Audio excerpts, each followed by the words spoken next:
Hello, hello, tue. Hello, hello, hello. Knock, knock, knock.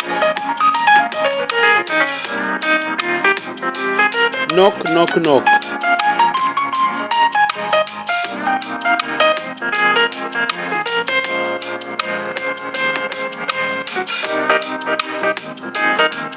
Hey, Rosie, how are you?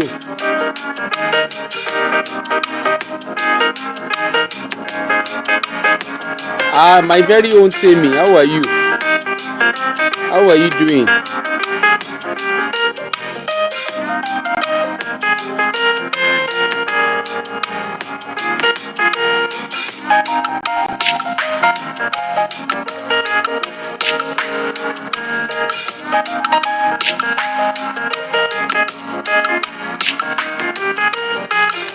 Good evening, good evening, good evening, good evening, good evening.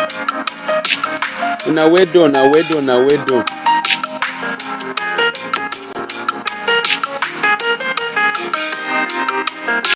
Good evening, good evening, good evening. I have my water because now apropos I can't do this evening. I have my water. Now apropos this interview now apropos I can't do. And now apropos we all of us will do together.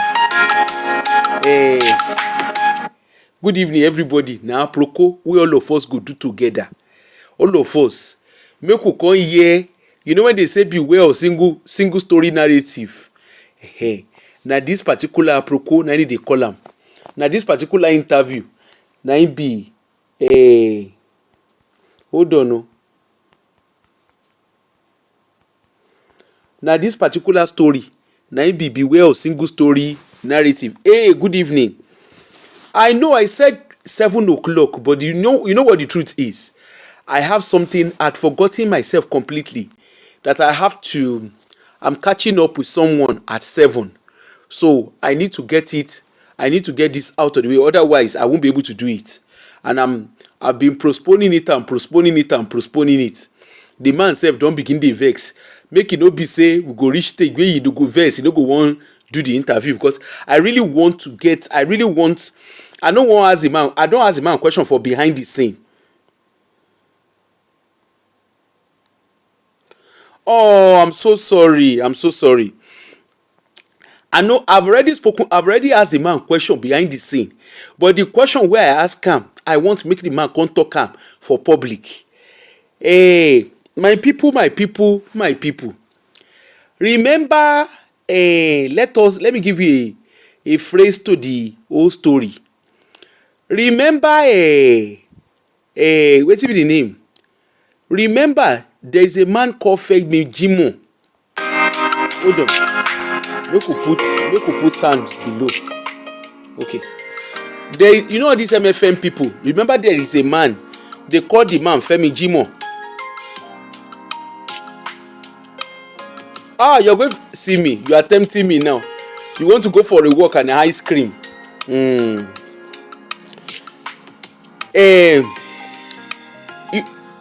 You remember you know these MFM people, you know when they are talking, they will say 3 pastors were arrested. They were arrested and jailed for 9 years. They said they were arrested and jailed for 9 years. As a matter of fact, they even say anybody we go, now we don't know say that lie. Say all those their story wey they talk and a lie. They say anybody we go MFM, say once they won't come out, now so their daddy Gio, you go they carry police, they find them up and down. So of course, remember we don dey ask question. Na so they dey use police dey pursue all of una for inside una church. Some people say na lie, some people say na so they dey do am. Meanwhile, part of the witness wey Aunty Funke dey always dey talk about for church, for court, you know say for American court, she will say that there are a lot of witnesses, that part of her witness, that they were arrested and jailed unlawfully in prison for 9 solid years because they stood up and faced their daddy Gio. That is Dr. Olukoya. However, so they've been saying this thing for a while. In fairness, me and no kuku, say me and no dey pay attention. In fairness, I don't pay attention to their story. But of course, with how things are playing out, I now decided, okay, let me even go and listen to all this stuff that they've been saying. Because like I said, I've never really bothered paying attention. And because I'm a born my name, because I proclaim my hobby, so I decided to now start doing shake. When you go and shake by yourself, I can't go climb ceiling. As I climb ceiling, now so I climb roof. As I climb roof, in short, now small remain, I fall on top palm tree when I climb palm tree. So I now came across few videos. Okay, of course, I googled the whole Femi Jimo thing, and also, I came across videos, I saw articles and stuff like that. So I now started reading. One thing that struck me straight away when I was reading, I dey come make I share am with una. One thing that struck me when I started reading about the whole, when I started researching the story, one thing that struck me, and na that one na even make me say, no, how can we be lying against ourselves here? These things are just simple common sense. Now, one of the things that struck me, hold on, make I send them. Sorry, make I send them to myself, so that all of us go see them together. One thing that struck me in the story of the Femi Jimo is when I went and listened to videos. I was on YouTube. This particular man on your screen, his name is called Yemi Gospel. The man was talking, he did videos, he talked. I saw some of his videos on Facebook as well. And then some of the things he was saying, I was like, okay, how do you know? Like he was saying, I know he knows Femi Jimo, blah, blah, blah. Femi Jimo thief. Even only thief. The guy go Kerewa. They say the guy Kerewa, some guess. They say he Kerewa, they say they get belle for him. Don't let anybody here say, I tell you. Now, so I hear, if you define the answer, if you define where for here, the man go talk about himself. So, now they say Femi Jimo, they say no, but only say they Kerewa. They say they drink beer. I say awara church too mu beer, no be small something. I dey come make I show you, make we see. Nazwa. Now, I don't know how to do this in a way that you can see, but you see this place that is circled in red. Let me read it out. This is part of their court documents. This is part of the court documents that was presented in the courts. Okay? This was their judgments. When they were arrested and then discharged from prison. This was part of their courts. This is part of the extract of the court judgments.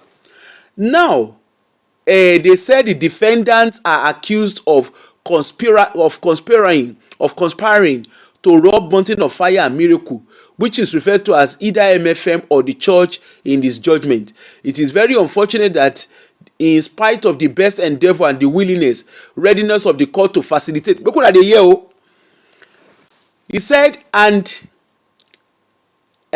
okay, it is very unfortunate that in spite of the best endeavor and willingness/readiness of the court to facilitate the speedy disposal of this suit.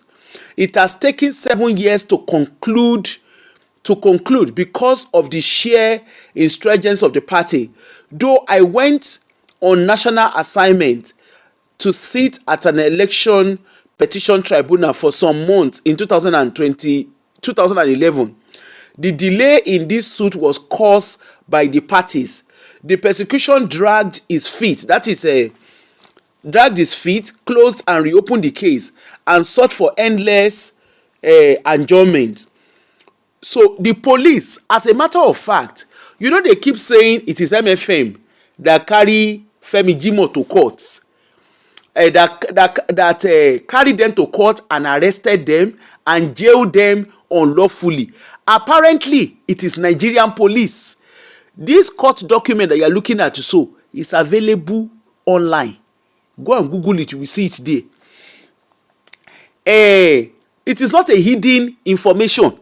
No let anybody. That's why I was saying we all need to be careful of a single story narrative. Now, they say, as a matter of fact, now police carry Femi Jimoh and a fellow criminal carry all of them go courts. They can't call MFM. Say na MFM they won't go thief. Now they won't go rob MFM. They say no be only rob, they won't buy anybody wey hold offering.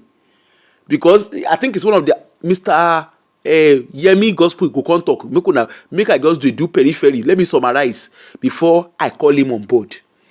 So why the police was ready, Lagos state government was ready. Say if you commit offense, if they say you commit offense, even for here, now His Majesty versus you, now go be una court, una case for inside court. However, in this particular situation, MFM were dragging their feet. MFM was not keen to take on the case. They just wanted to leave it for God as usual. Say any little thing. Shebi Funke dey talk and you go say, once you go and beg, then that is out. They will just say sorry. Even Mr. Richard himself dey talk am. Just go and apologize. That the GO will take your apology. Now that apology, now lead all of them reach where all of them day today. Because if they have allowed the court to do what they are supposed to do, nobody go to do apology. If you commit offense, you face the law. He who allege should come to court and come and prove. So, long and short of the story, then the judge decided to discharge the case because MFM was not keen to do, wetin be the name, was not keen to pursue the case. Okay? Lagos state government needed MFM to come and testify, to come and be a witness, but MFM was not willing. Okay? So on that note, the judge in charge of the case decided to discharge the case. However, when they discharged the case, Mr. Femi Jimoh and his fellow criminal partner, they could not meet bail condition. Hence the reason why there was a delay in their system. Why there was a delay. Okay? And that is what is circled on that red. Zoom and well, make you read them yourself. It says, let me read from where the read. It says, the persecutor dragged his feet, closed and reopened its case, and sought for endless adjournment, which make it more worrisome. What made it more worrisome is that the defense continued with this pattern of delay. When it was their turn to present their evidence, in spite of the fact that the first and second defendant who had been granted bail did not make the condition of bail, so they remained in custody. On their own part, the defendant employed several ploys to delay trial, such as change of counsel, furious application, and absence of witness. The defense that they are talking about is Lagos state government. He has no business with MFM. It wasn't MFM. It was Femi Jimoh versus Lagos state government. Femi Jimoh and fellow criminal in friend. All of them. It was the three men that they keep talking about, that they keep saying they went to prison. Olukoya locked them up. Olukoya no lock anybody up. As a matter of fact, MFM no gree go court, go testify. And of course, even in the Western world here, when you don't have enough witness to come and they will eventually throw the case out of court. If the witness, the main person is not willing to take the case forward, okay? So na so e be. So when you hear them say, they carry Olukoya carry them, go put them for inside court, na lie. You no put them inside prison. They were the only reason why they stayed longer in prison. The case was discharged. The only reason why they stayed longer in prison was because they could not meet their bail condition. Okay? They could not meet their bail condition. And of course, now we know that most of the things that they come out to come and tell us, we know say those things, the truth is they far away from the story. Okay? So, Mr. Femi Jimoh, the story that we have been hearing, the three guys that were unlawfully locked up in prison, they even say, say Yoruba Gidi, he say he know the place, the house where Babalawo dey. Say he see Babalawo with him two koro eye. Now they say make Yoruba Gidi come present Babalawo where he see. He say Babalawo don peme. Ungwanu come and present the pikin of Babalawo. He say he no see pikin of Babalawo, pikin of Dibia, the pikin of native doctor wey dey say MFM pastor dey use. Anyway, make we know too tey, because me I no wan tey for this story. Make we know too tey. Let me call Mr. Femi Jimoh. Please, I want this interview to be very interactive. If you have any question, please type it. I will read it and ask him. So, Mr. Femi Jimoh, we are going to call him. We are going to ask him questions. There is no if, there is no buts. There is no fele time here.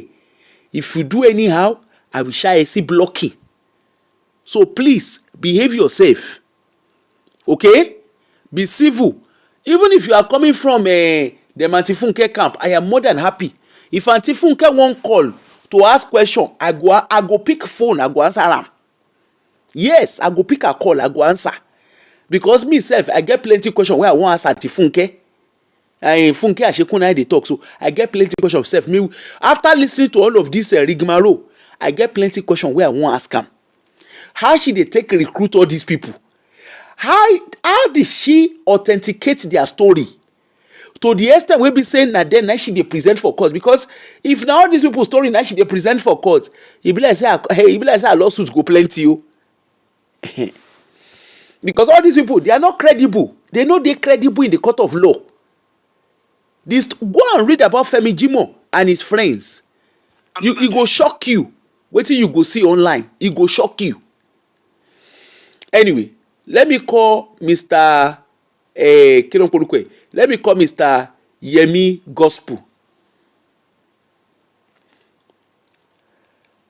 Mr. Richard, good evening. Sorry, the other day I didn't pay attention to your message. I'm so sorry, sir. How are the kids? Anyway, let me call Mr. Femi Jimoh. I get plenty question for the man, because you know say me I sabi ask question. I know how to ask question. I know I sabi. Please, if you have question, type it. Aunty Funke Ashekun, you know say they call you aunty now. Aunty Funke Ashekun, if you get question, come, call. I go answer you. I go pick your call. Bolu, maybe she na Bolu Atife, maybe na be her name. Call. I go pick una call. Akpeji, all of una, make una call. If this Femi Jimoh, that because in the court session that Aunty Funke, that Funke Ashekun, let me don't call Aunty Funke, her name is Funke Ashekun. The court case that Funke Ashekun put outside, you know those court recording, she actually mentioned Femi Jimoh and the other two guys. She said 3 of them were locked, they were unlawfully put in jail for 9 years. Hello, go and read about the story. The court documents, they are online.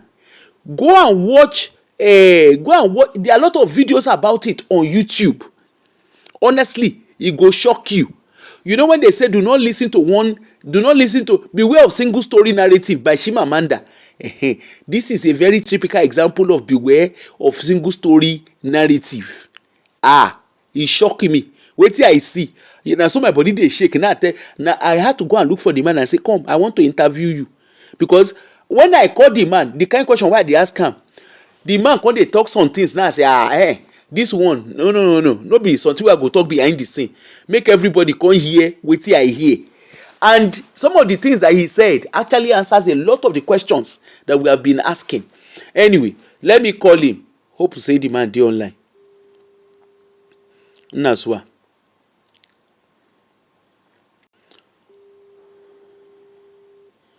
Nnasua. Hello, sir. Hello? Hello, sir. Yes, ma'am. Yes, good evening, sir. Yes, ma'am. You are welcome, ma'am. Yeah. Are you comfortable speaking in English? No problem, ma'am. Okay. Please, is it audible enough? I'm hearing you clearly. I don't know if you are getting me clearly. Yeah, I can hear you clearly. Please type, is it audible enough? And then we can start. Yes, it's audible enough. Okay, good. Please, can you introduce yourself, sir? Thank you, ma'am. My name is Yemi Abiodun, but popularly known as Yemi Gospel. Okay. I'm a filmmaker, and I've started filmmaking right from the secular world before I now took it to the gospel. So I became gospel filmmaker 1998. Okay. And I started producing gospel movie in Mountain of Fire Miracles Ministries, International Headquarters, Lagos. And I was part of the people that started drama group in Mountain of Fire Miracles Ministry. So because of the gospel film that I am making, people started calling me Yemi Gospel. And that is actually the name of my ministry that I registered. Okay. And let me quickly add something. Even when I took secular filmmaking to Mountain of Fire, it was that the Olukoya himself that told me, can't you start something in your name? And I took his instruction and I became gospel filmmaker. So your GO asked you to start something in your name for the church? Because we were all in the drama group, and he told me that he heard that you are a professional filmmaker. Okay. Now that you are in the church and you are part of the drama in the church, can't you start something in your own name? And I said, I can, sir. And he gave me the go ahead, and I started since that time. And I made my first film, gospel film, in MFM 1998, titled Breaking the Curse. So that's just my brief introduction. I don't know if you are okay with that. Yeah, there's no problem. It's just to establish your identity. Now, please just ignore this Pearl 16 or whatever you call yourself. Don't worry. Enjoy yourself, okay? Wura is my name. I have not changed my name. Wura is my name, okay? So, Pearl, whatever you call yourself, it is okay. It is okay for you to be crying, okay? It is normal. We have a lot of buckets here. We'll give you. As I was saying, please. So, please, can you tell us, how do you know Femi? How do you know what's the name of this guy now? Say Femi Jimo. Femi Jimo. How did you get to know him? Thank you, ma. I want to say something that I've not even told anyone since I started making video to defend my church about how I got to know Femi. Frankly speaking, we are relatives. Okay. Sorry, let me clarify something. Hold on, please. You said you want to say something to defend your church. Are you defending your church, or you are telling us what you know? The truth of what you know. What I'm saying is that Okay. what I've not told people before, I want to say it in this interview. Okay. Because even my general overseer didn't know that I am Femi, that we are relatives. Oh, you are blood relative? Yes. Okay. How are you related? He didn't know. The mother came from our house, married to our Femi's father. So the mother is a sister, younger sister to my own dad. I don't know if you are getting the... So if the mother... No, hold on. Let us clarify. Femi Jimoh's mother is related to you. Yes. Okay. From the father side, from my own father's side. Okay, from your paternal side. Yes. Okay. And the person that brought Femi Jimoh to Mountain of Fire we are equally related, because his uncle brought him, and the mother of that uncle too was equally my dad's younger sister. Okay. Sorry, I need to sorry, don't be angry. Oh, I like to ask questions. If I'm not clear, I like to ask questions because I need clarity. Hello, Bami, how are you? Please, Bami, please be at alert for me, Jari.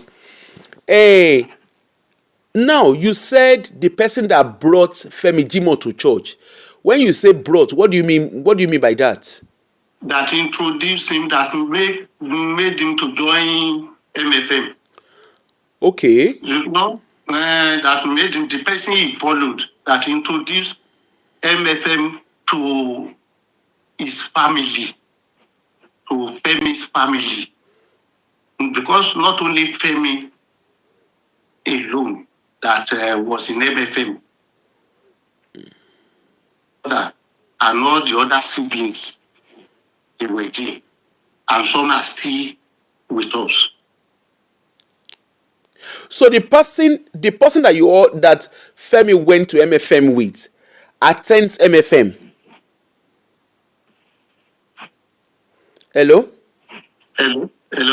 Okay. Can you hear? So the person that Femi went to MFM with, that attended MFM with, the person attends MFM originally.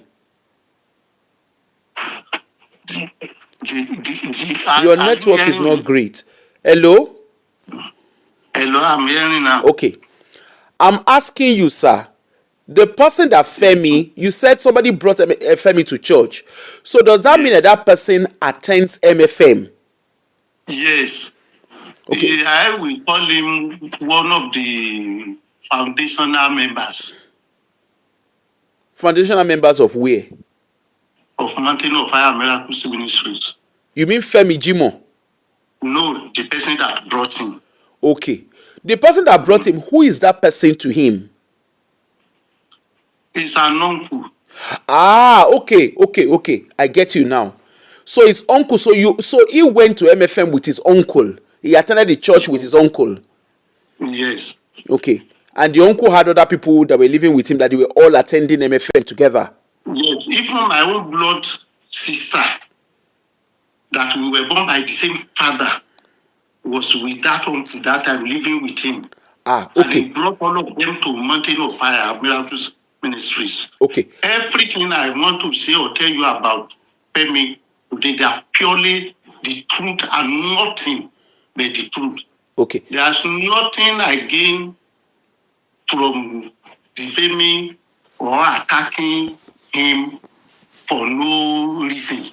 Okay. No. Okay. So let us go straight to it.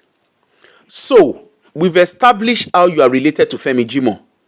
We've also established how Femi Jimoh and yourself got to MFM, right? Now, I came across your video. Hello? Okay, ma. I came across Okay, your I'm with you, video ma. and you were talking about Femi Jimoh. You were literally challenging the whole narrative, because the narrative that was out there, I don't know at what stage, I don't know if you were watching, but the narrative that Femi Jimoh, and well, not Femi Jimoh, the narrative that was put out, that like I said, I never really paid attention to the MFM thing until recently.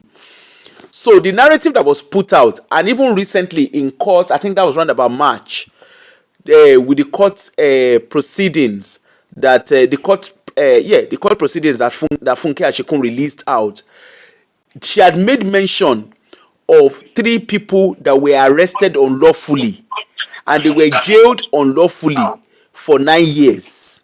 Okay, and she has also talked about them even in her shows.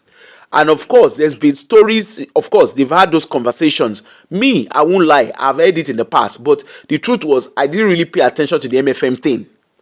Okay, because for me it sounded more like a family wahala, so I couldn't be bothered with them.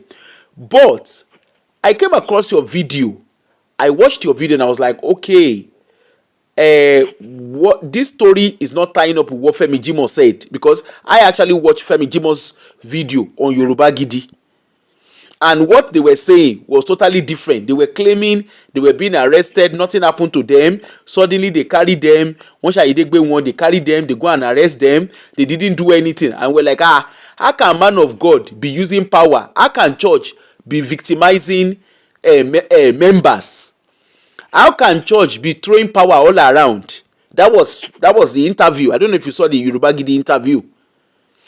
I watched all the Yoruba. So that was the story. Somebody brought it to me, and I watched it. So that was the story. That was the story that was being put out. They arrested them unlawfully. They jailed them unlawfully. This is wrong. And of course, there were people who carried the news, who said, no, this is not acceptable. The church should not be victimizing. The church should be a place of safety. It should not be a place where people will go to and be feeling victimized. Okay? Of course, it's a one-sided story. Yes, I actually challenged Yoruba Gidi TV to balance his interview. You have interviewed one side, interviewed the other. If a person wants to be a fair judge, you listen to both sides. So, but he didn't. Okay. So I challenged him in some of my videos to call me, to let me interview the people he interviewed. Okay. At that time, we make available to him all the people I've interviewed. But he declined. Okay. No reply, no comment, didn't say anything till today. Yeah. I told him we are not enemies. We are not fighting. He's a journalist or a broadcaster. I'm equally a broadcaster. So that in a case like this, we should look at it holistically to see whether the church is guilty or not. Okay. Now, so let's go down to the story. The question I want to put out to you is, Mr. Femi Jimoh and his colleagues, they claimed they were arrested and jailed for 9 years unlawfully. Okay? Now, I have watched your interview and you are saying the other way around. So what truly happened with Femi Jimoh? Thank you, man. Okay. Femi Jimoh was not arrested by the church. So who arrested him? Actually, Femi Jimoh was planning to rob the church of the offering and tithe during our Palmos Change Hands program that we used to do at Prayer City then, and we are still doing it there as well. So he colluded with some people. They planned together to carry out that activity. Okay. Are you with me, man? Okay. I hear you, but I have a question. Now, I hear you. You said he colluded, he planned to steal money from the church. Yes. Now, how come? So I think let's start from, you have established how Femi Jimoh got to church. So how did he get to that stage? Who found out? And because you did talk about him, he said he planted churches. Femi Jimoh According said, to him, yeah, he said he planted churches. He said he planted churches, in which I debunked in my videos.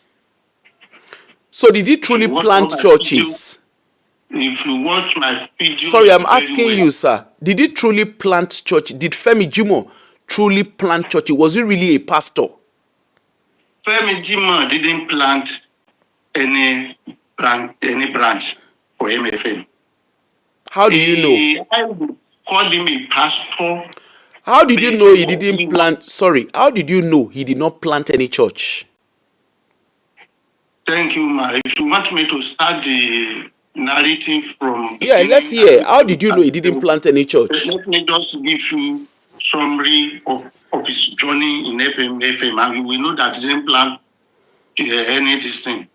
Okay. In MFM, that the Olukoya did something for all of us that were youths when MFM started. He hate idleness, and he wants to help all of us. If you are youth and you are in MFM and you are not from a rich family, as we started, when we were still under maybe 4,000 members, okay, Dr. Dike might have done one thing or the other to help you. So when Femi was in school and they brought him to church, that the Olukoya used to all the youth to work for the church and they give you stipend. So he was put in the press. Not that he was a printer. Okay. You go to school, you come back, you resume there, they give you money to take care of yourself or your education. He was not the only person that he did that to. So that was how he started to get. So they had like a student. Sorry. Let me clarify, please. So they had, so as a student, they had part-time jobs. Yes. Okay. And they were on salary. Okay. Okay. Then, when he finished his secondary school, he entered into that job, fully remaining employed by the church now. Okay, sorry, let me clarify. Please, let me clarify something. So, when he started the job in the printing press, he started while he was in high school, in secondary school? Yes. Okay. And then when he finished his secondary school, you said he went ahead and got employed full-time. He became a staff. Okay. Was that full-time or part-time as well? Full-time worker. Okay. Hello, Auntie Mekrolema. Okay. Yes, go ahead. I just wanted to clarify. Yeah. So, when he got there, he was having problem with the press generally. And what are the problems? He was stealing some of the books because Daddy Jew probably might have had close to 1,000 different publications and the church together. We had it like that, over 1,000. So, and he was stealing some of these books to go and sell. Can I ask you, how did you know that he was stealing? Were you working there with him? No, ma. He was caught. He was arrested by those people. By which people? He was. Wait, hold on. Please, let's get clarity. You said he was stealing. So you said he was caught and arrested by those people. Who are those people? Who are the people? The people working with him in the press. So is the press part of MFM or is it an independent company? It's part of MFM because MFM press is not printing book for outsiders. Okay. Use in the church. Okay. That is the only thing they do. Okay. Even as at the time the press started, they couldn't even cope with what the church is preaching. So we still gave some out that time until now that the press has been enlarged. So there is no room, or there wasn't any time the church press has the opportunity to be printing books for outsiders. Okay. So let's come back to Femi Jimoh. Sorry, let's come back. You've clarified that now. So he was stealing books from the press, from the printing press, and he was You said he was stealing. He was reselling them. Yes. And then he was caught. Yes. Mm-hmm. So when that one happened. So he was caught and arrested.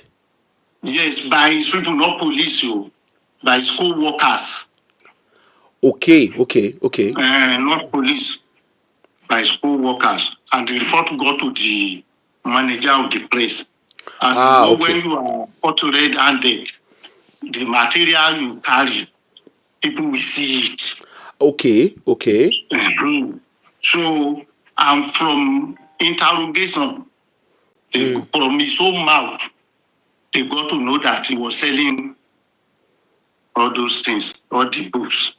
Okay. So, and they punished him, giving suspension. The report got to our daddy too. Who is your daddy? So, who is it? Who is it? Dr. Dike Olukoya. Okay. And the press manager will have sacked Femi that time. Mm-hmm. The daddy intervened that this is a young man and we need to help him. That's if you somebody did wrong thing in the church and you send the person away, you have exposed that person to more danger. Let us put him under watch. Give him suspension. Let him do deliverance. Let's see how we integrate him back. But mind you, Femi was not the only one committing one offense or the other. Okay, you've just taken that words off my mouth because I was going to ask, is he the only one? No. Okay. And what the same method applied to Femi was what applied to all of us. You should commit one error or the other. The church don't send you out. And the church don't handle anyone to police. All these things we are talking is very, very unfortunate that these people are going about. Hold on. So you said the church does not hand anybody to the police, but you initially said that Femi Jimoh was caught and was arrested. So who arrested him if they didn't hand people over to police? His co-workers. His co-workers. You know when you are something. Hold on. Let me get this right. You just made a statement now. You said the church does not arrest. The church does not hand anyone over to the police. But you said Femi. When we started initially. Yeah, but hold on. Just try and hear me out. So you said that Femi Jimoh stole, and when he stole, he was caught and he was arrested. So who arrested him? If you guys don't hand anybody to the police, let me withdraw one word. The word arrested. Let me use the word he was reported to the authority. Which authority? That's the church authority, the manager of the press. Oh, so not the police? Not the police. That's why I said let me withdraw the word arrest, because you know this English we are speaking, the word has different meaning. Okay. It's not that he was arrested by the law, by the government of Nigeria. But when his colleagues dictated that this guy is carrying books, selling, and they caught him with one, he was reported to the manager in charge of the press. Not actual arrest like you carry police to come and kick somebody. Okay. I don't know if you are satisfied with that. So he was caught and reported to the authorities of the church. Yes. Okay, and then the authority of the church then placed him under suspension. Yes. Okay, okay. So when such a thing happens, you are put under discipline. After you have finished your discipline, you go for please, Mr. Yemi, please just hold on for me. Honey B, Okay. please, can you help me block this edit, whatever they are called? This oh, okay.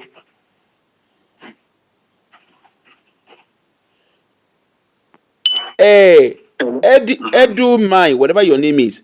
If you don't behave yourself, I will see blocking. I don't have time for nonsense. Okay? I don't have time for nonsense.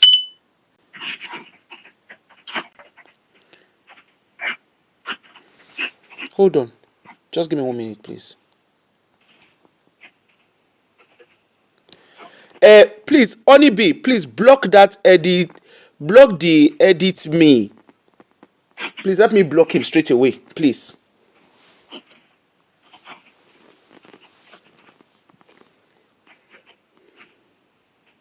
Let me know once you have done it, please let me know. Help me block it and delete his comment, please. His or her comment, just help me block it and delete the comment. Sorry, Mr. Yemi, just give us some minutes. No problem. You have some miscreants. They just turn up from nowhere.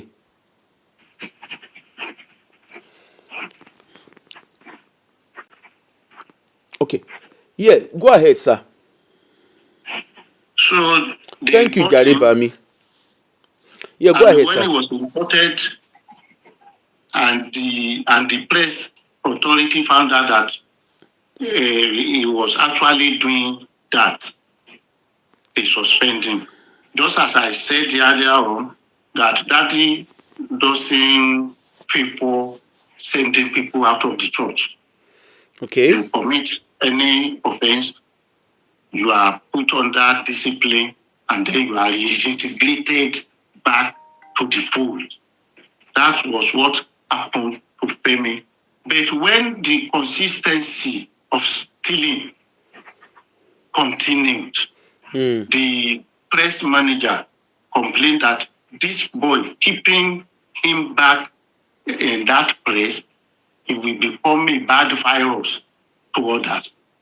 That if his colleagues, youth like him that were in the press that time, if they notice that this boy continue with this habit, they keep on putting him under suspension, integrating him back, it can make others to join that bad habit. As a result of that, Femi can no longer work with me in the press. That he was not saying that the church should send him away, but they should allow him to go to other departments apart from press. And so that was how. So let me understand. So the person who is the head of the press requested that Femi Jimoh should be removed from the press, yes, department, because so that it will not be a bad egg among the other staff. Okay. And okay, so that they will not be able to copy his habits. Okay. Okay. So where did he then go to? So that was when he decided to join the ministerial side. Wait, and he decided or he was assigned? Which is the right one? He was not assigned. Okay. When we started the MFM that time, when MFM was still very young, Daddy used to announce to us that if you have the call of God upon your life and you are sure, you come forward.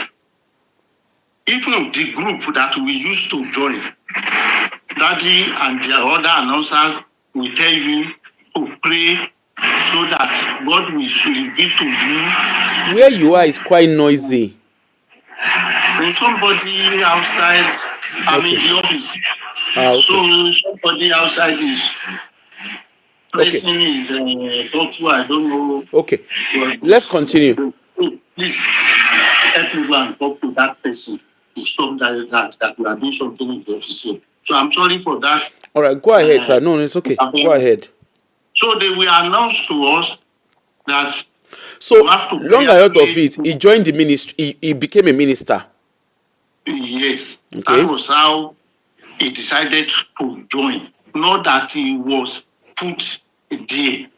Okay. If you have the code of any area, you go to them that time. So let me understand. Please, let me just understand something for my own clarity. So he was stealing in the press department. He was caught several times stealing in the press department. They suspended him, and then the head of the press department decided he needed to leave the press department. The guy could no longer work with them again. Okay, and then suddenly he went and joined ministerial team. So has he stopped stealing at the time? Had he stopped stealing when he went and joined? I'm just trying to understand it. You know, when anyone that is stealing that you are not able to catch him, if you ask him, have you stopped stealing? He will tell you yes. Okay. Until you caught him again. I don't know if you get that my statement. Okay. A thief will not tell you he's still stealing. Okay. He will tell you he has repented. Oh, okay. All right. So when he joined the minister, let's go at it. Yeah. So he joined as a deliverance minister. Okay. When you join as a deliverance minister, you go into training. We have deliverance school of deliverance, where they will begin to train you, teaching you Bible studies and all other things that are related to deliverance. Okay. And if you know that year 2000, MFM was still a very young church. We are still very young now because we have not gone to where God said we are going. But then we were younger than where we are now. So when Femi joined, when you finish, we do something we call like industrial attachment. That is where you will go to practice what you have learned. He was seconded to Warri.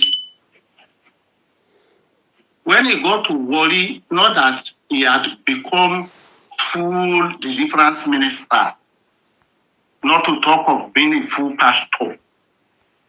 If you see the letter that they used to redeploy him back to Lagos, you will see that that letter was not addressed as pastor. It was still brother when he was in Warri. So that was how he moved from headquarters to Warri. I too went to Warri that time because I was at that time I was already established filmmaker. So I went to Warri to train the church drama group, theater art, and the art of making film. Okay. And I stayed there for a very long time because we actually produced film. We produced at least 2 to 3 movies in the name of Mountain of Fire Miracles Ministry. Okay. Warri. So I want to cut this. I don't want to prolong stories. What I want us to really go straight to the point. So at the time that Femi Jimoh was in Warri, you were also in Warri? Yes. Okay. And he equally started his activities of crime that he left behind in Lagos there. And that led the man of God there to redeploy him back to Lagos. What crime did he commit? You said he started his activity of crime. What crime did he commit? One of it is he was sleeping with ladies or that he was not married to. Number two. So how did you hold on? How did you know he was sleeping with ladies? How did you know that?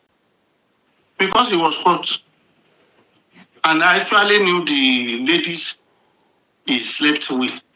So The only thing hold on. Let's get clarity here. So he was caught sleeping with lady. The ladies came to come and report it. Somebody found out, or somebody made the assumption. How was he caught? So how did you establish that? It wasn't an assumption. One, they put him in a room. The church gave him a room.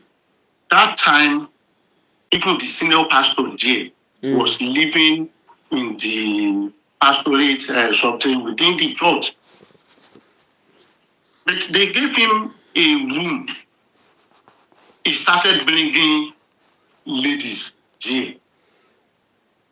And you know, when you are bringing 1, 2 ladies, the tendency that one day they will jam, they will meet one another in your place. So it wasn't a secret scandal.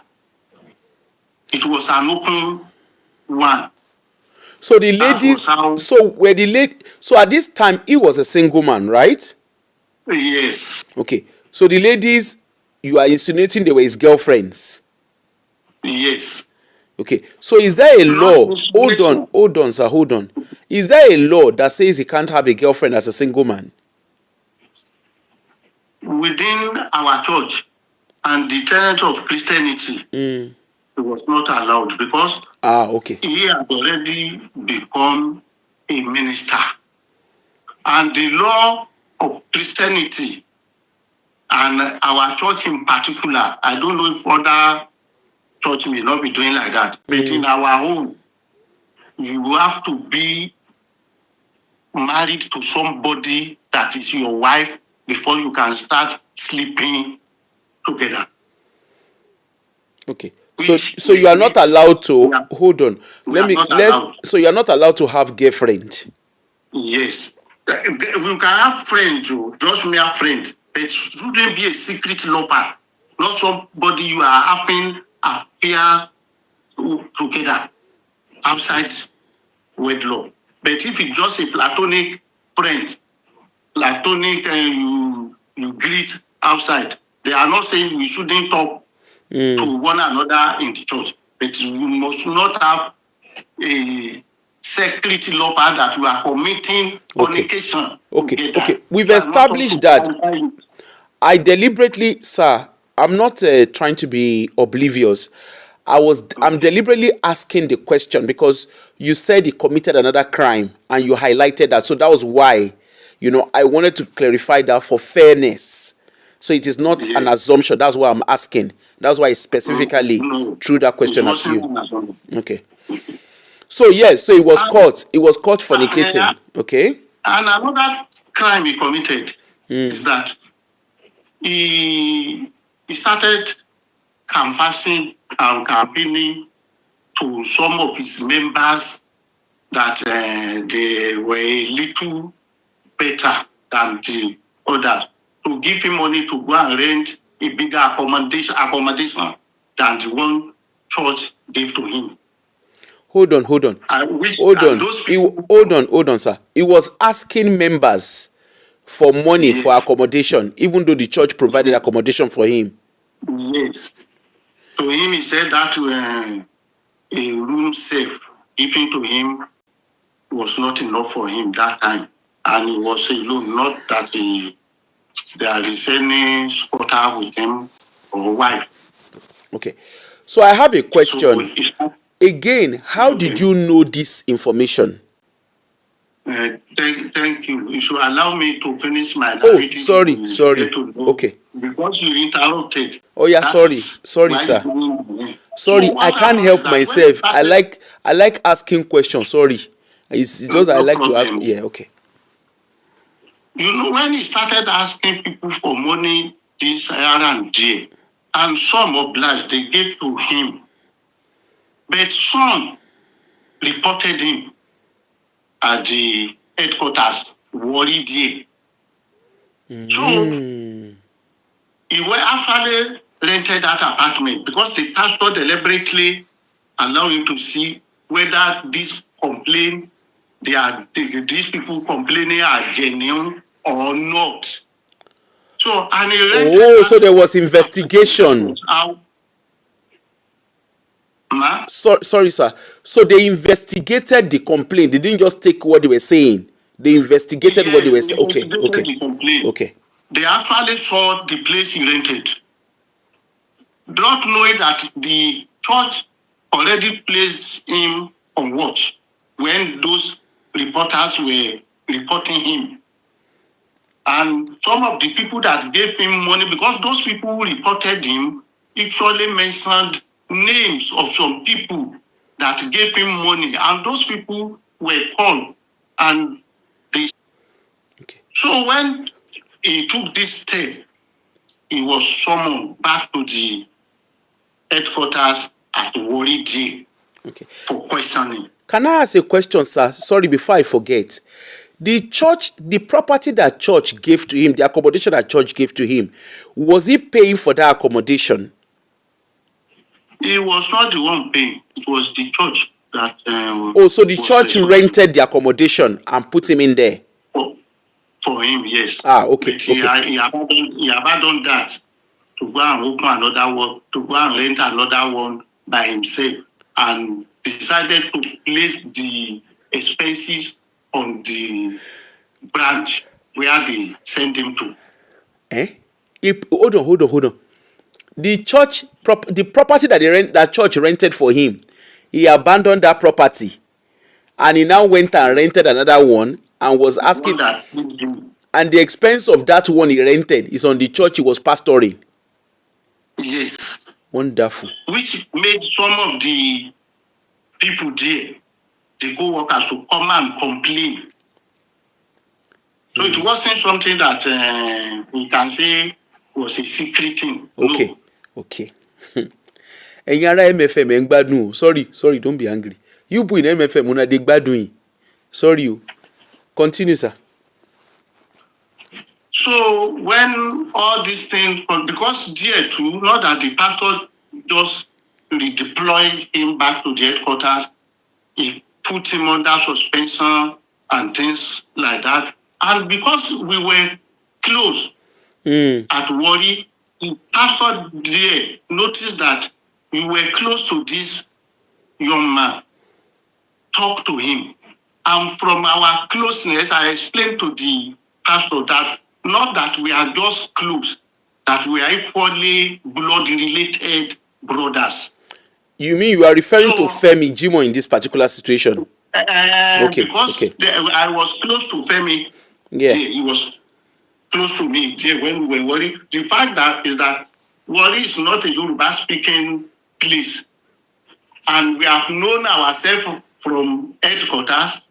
And before headquarters, we have known ourselves as relatives. Yeah. So now that we met in Warri, the relationship continued. Okay. Many a time he confided in me.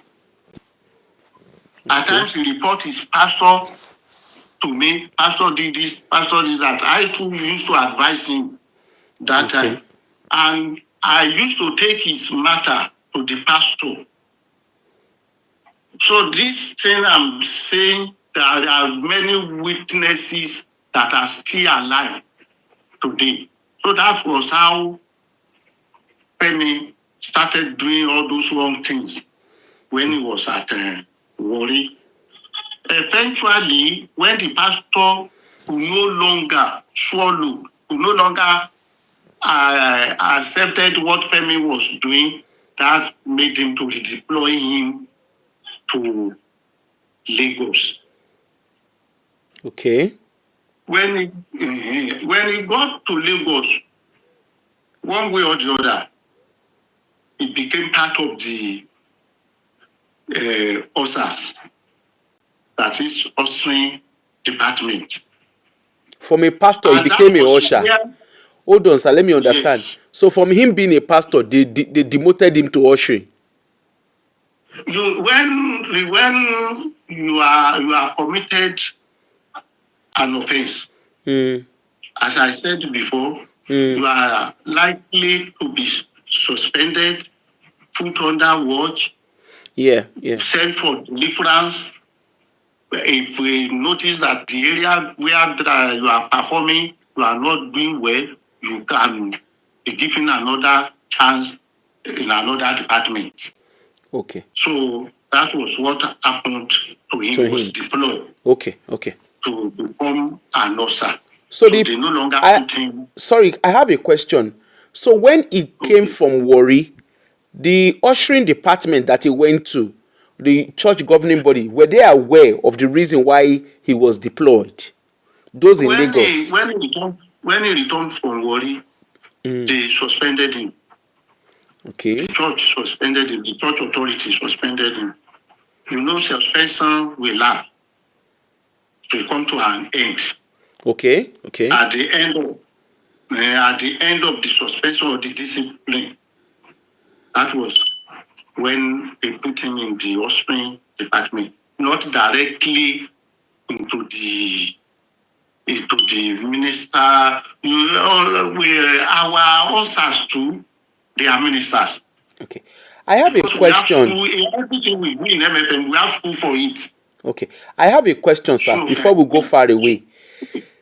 This Mr. Femi Jimoh, did he ever have any direct relationship or contact with your GO, Dr. Olukoya? Well, I told you one thing. I said almost all of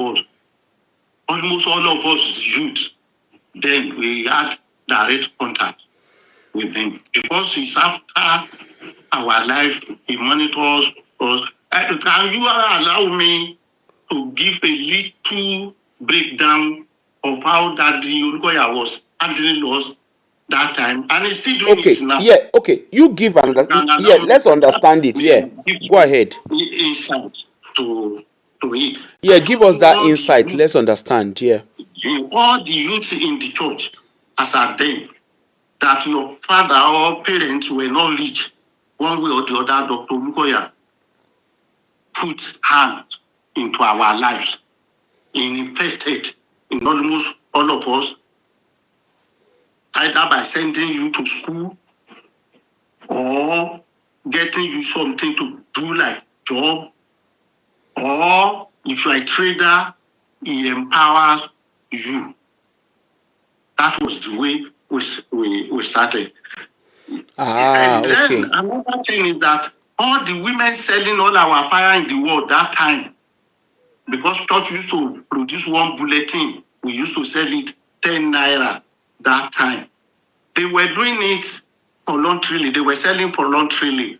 But Daddy was giving them, that is Daddy Olukoya, you don't want me to say does Daddy.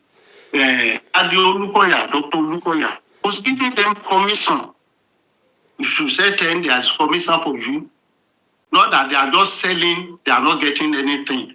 And when the thing continued like that, Daddy Olukoya was the one who built some of them chaos, like a mini shop built with a plan. So you can stay there and people, I don't want to be mentioning names of those people selling all those things.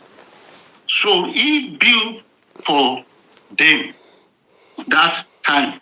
Another thing is that at a particular time, he announced to us on the altar that if you are in higher institution in this church, that he will sponsor you. Don't just come and put down your name. It wasn't something secret. He announced it on the altar. Everybody that put down his or her name, the church sponsored them through him. Dr.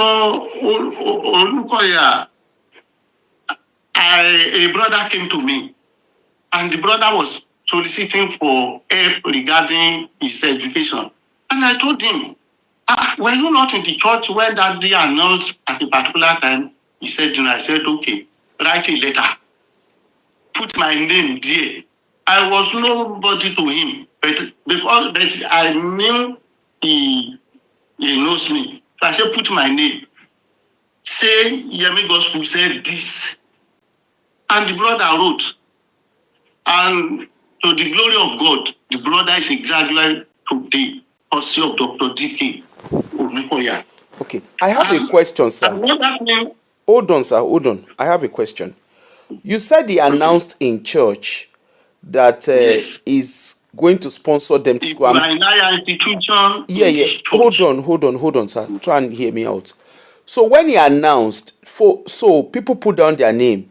So did they go to meet him directly for the scholarship? How does that work? You come again, man. So when students wrote their name, those that is sponsored to school, or those that are working or whatever it is, and the support those that he built shop for, is it that they go to meet him directly? How did they get their financial benefit or whatever from him?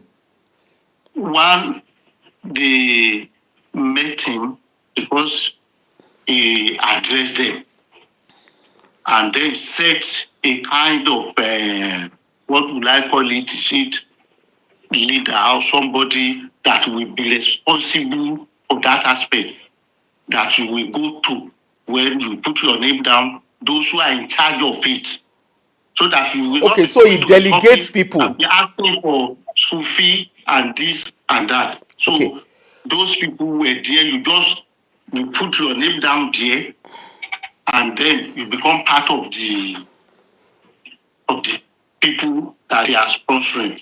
I want you to know that even our MTU, Mountaintop University, that program is still going on there.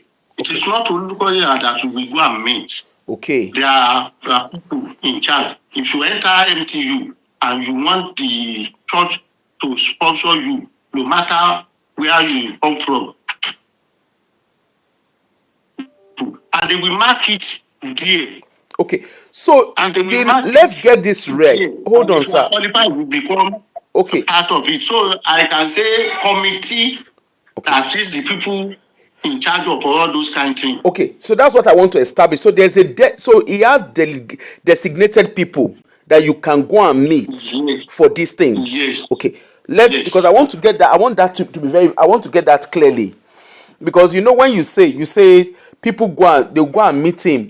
So from what you are saying, they don't necessarily go and meet him directly. He asks that people write their name, and then he delegates people that whoever needs that help goes to. Yes, No. Many people. Let us hold on. Let us clarify something, because so is there a case because I want to try and understand what you're saying. So that for clarity purpose, I want to try and understand what you're saying. I know you have told me what you are saying in behind the scene, but I want you to be able to say it. You remember even when you were telling me, I asked the same question. So when he asks people to write their name, when he says, if you need scholarship, write your name. If you need financial incentive to build your business, write your name. If you need apprenticeship, write your name. So when people write their name, it is not necessarily Dr. Olukoya that they go to meet in person. It is, he has, like you said, he has committee. He has appointed people that manages all these people that needs help, right? Let me explain like this. In Nigeria here, almost everybody want to relate with the head of the final authority. So many of them will still write to him. And when he calls them, he now tell you, okay, no problem. Go to so something like this. So we are still saying the same thing, that he has people who are delegated, that you still go and meet, irrespective. Am I right? So he still has people that are... Yeah, so we are saying the same thing, that he has people who he has appointed, and all you need to do is you go and meet those people. Even if you still go and meet him, he will still direct you back to those people, right? So, we've got that clear now. All right, continue. So, in Femi Jimo... So, another thing is that many of us were sponsored abroad to do one thing or the other, either to go and represent the church for one thing, or to go for education, or that's personal education or not church to go and pursue your career. And that is Many are in that's in the as payroll. to Hold on. So you. that is also being sponsored by the church. The church equally sponsored by the church For you to go abroad and go and study. to go and study. Many like that. Okay. Another thing is that even my present international passport, he was the one who paid for it. Who is the he?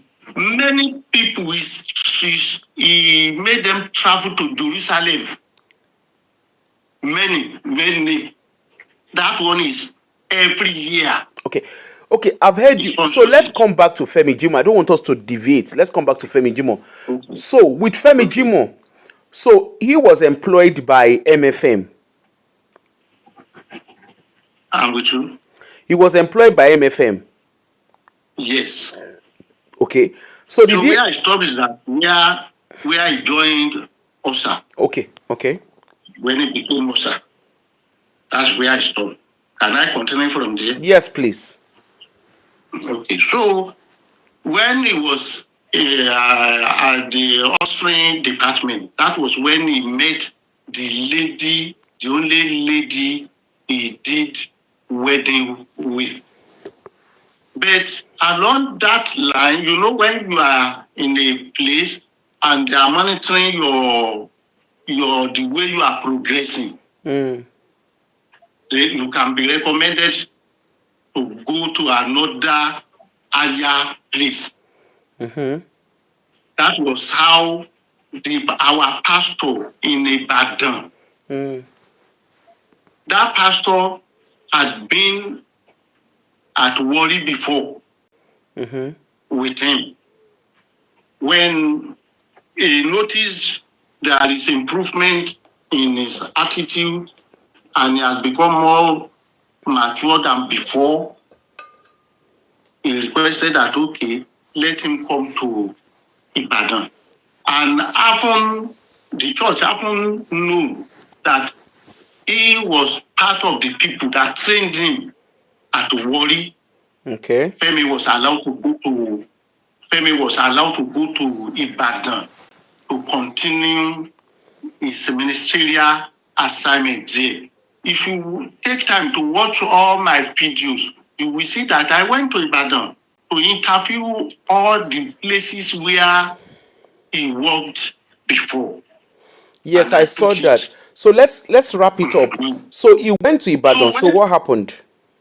So when he got to Ibadan, they put him, the pastor, he was with the pastor later put him in the branch.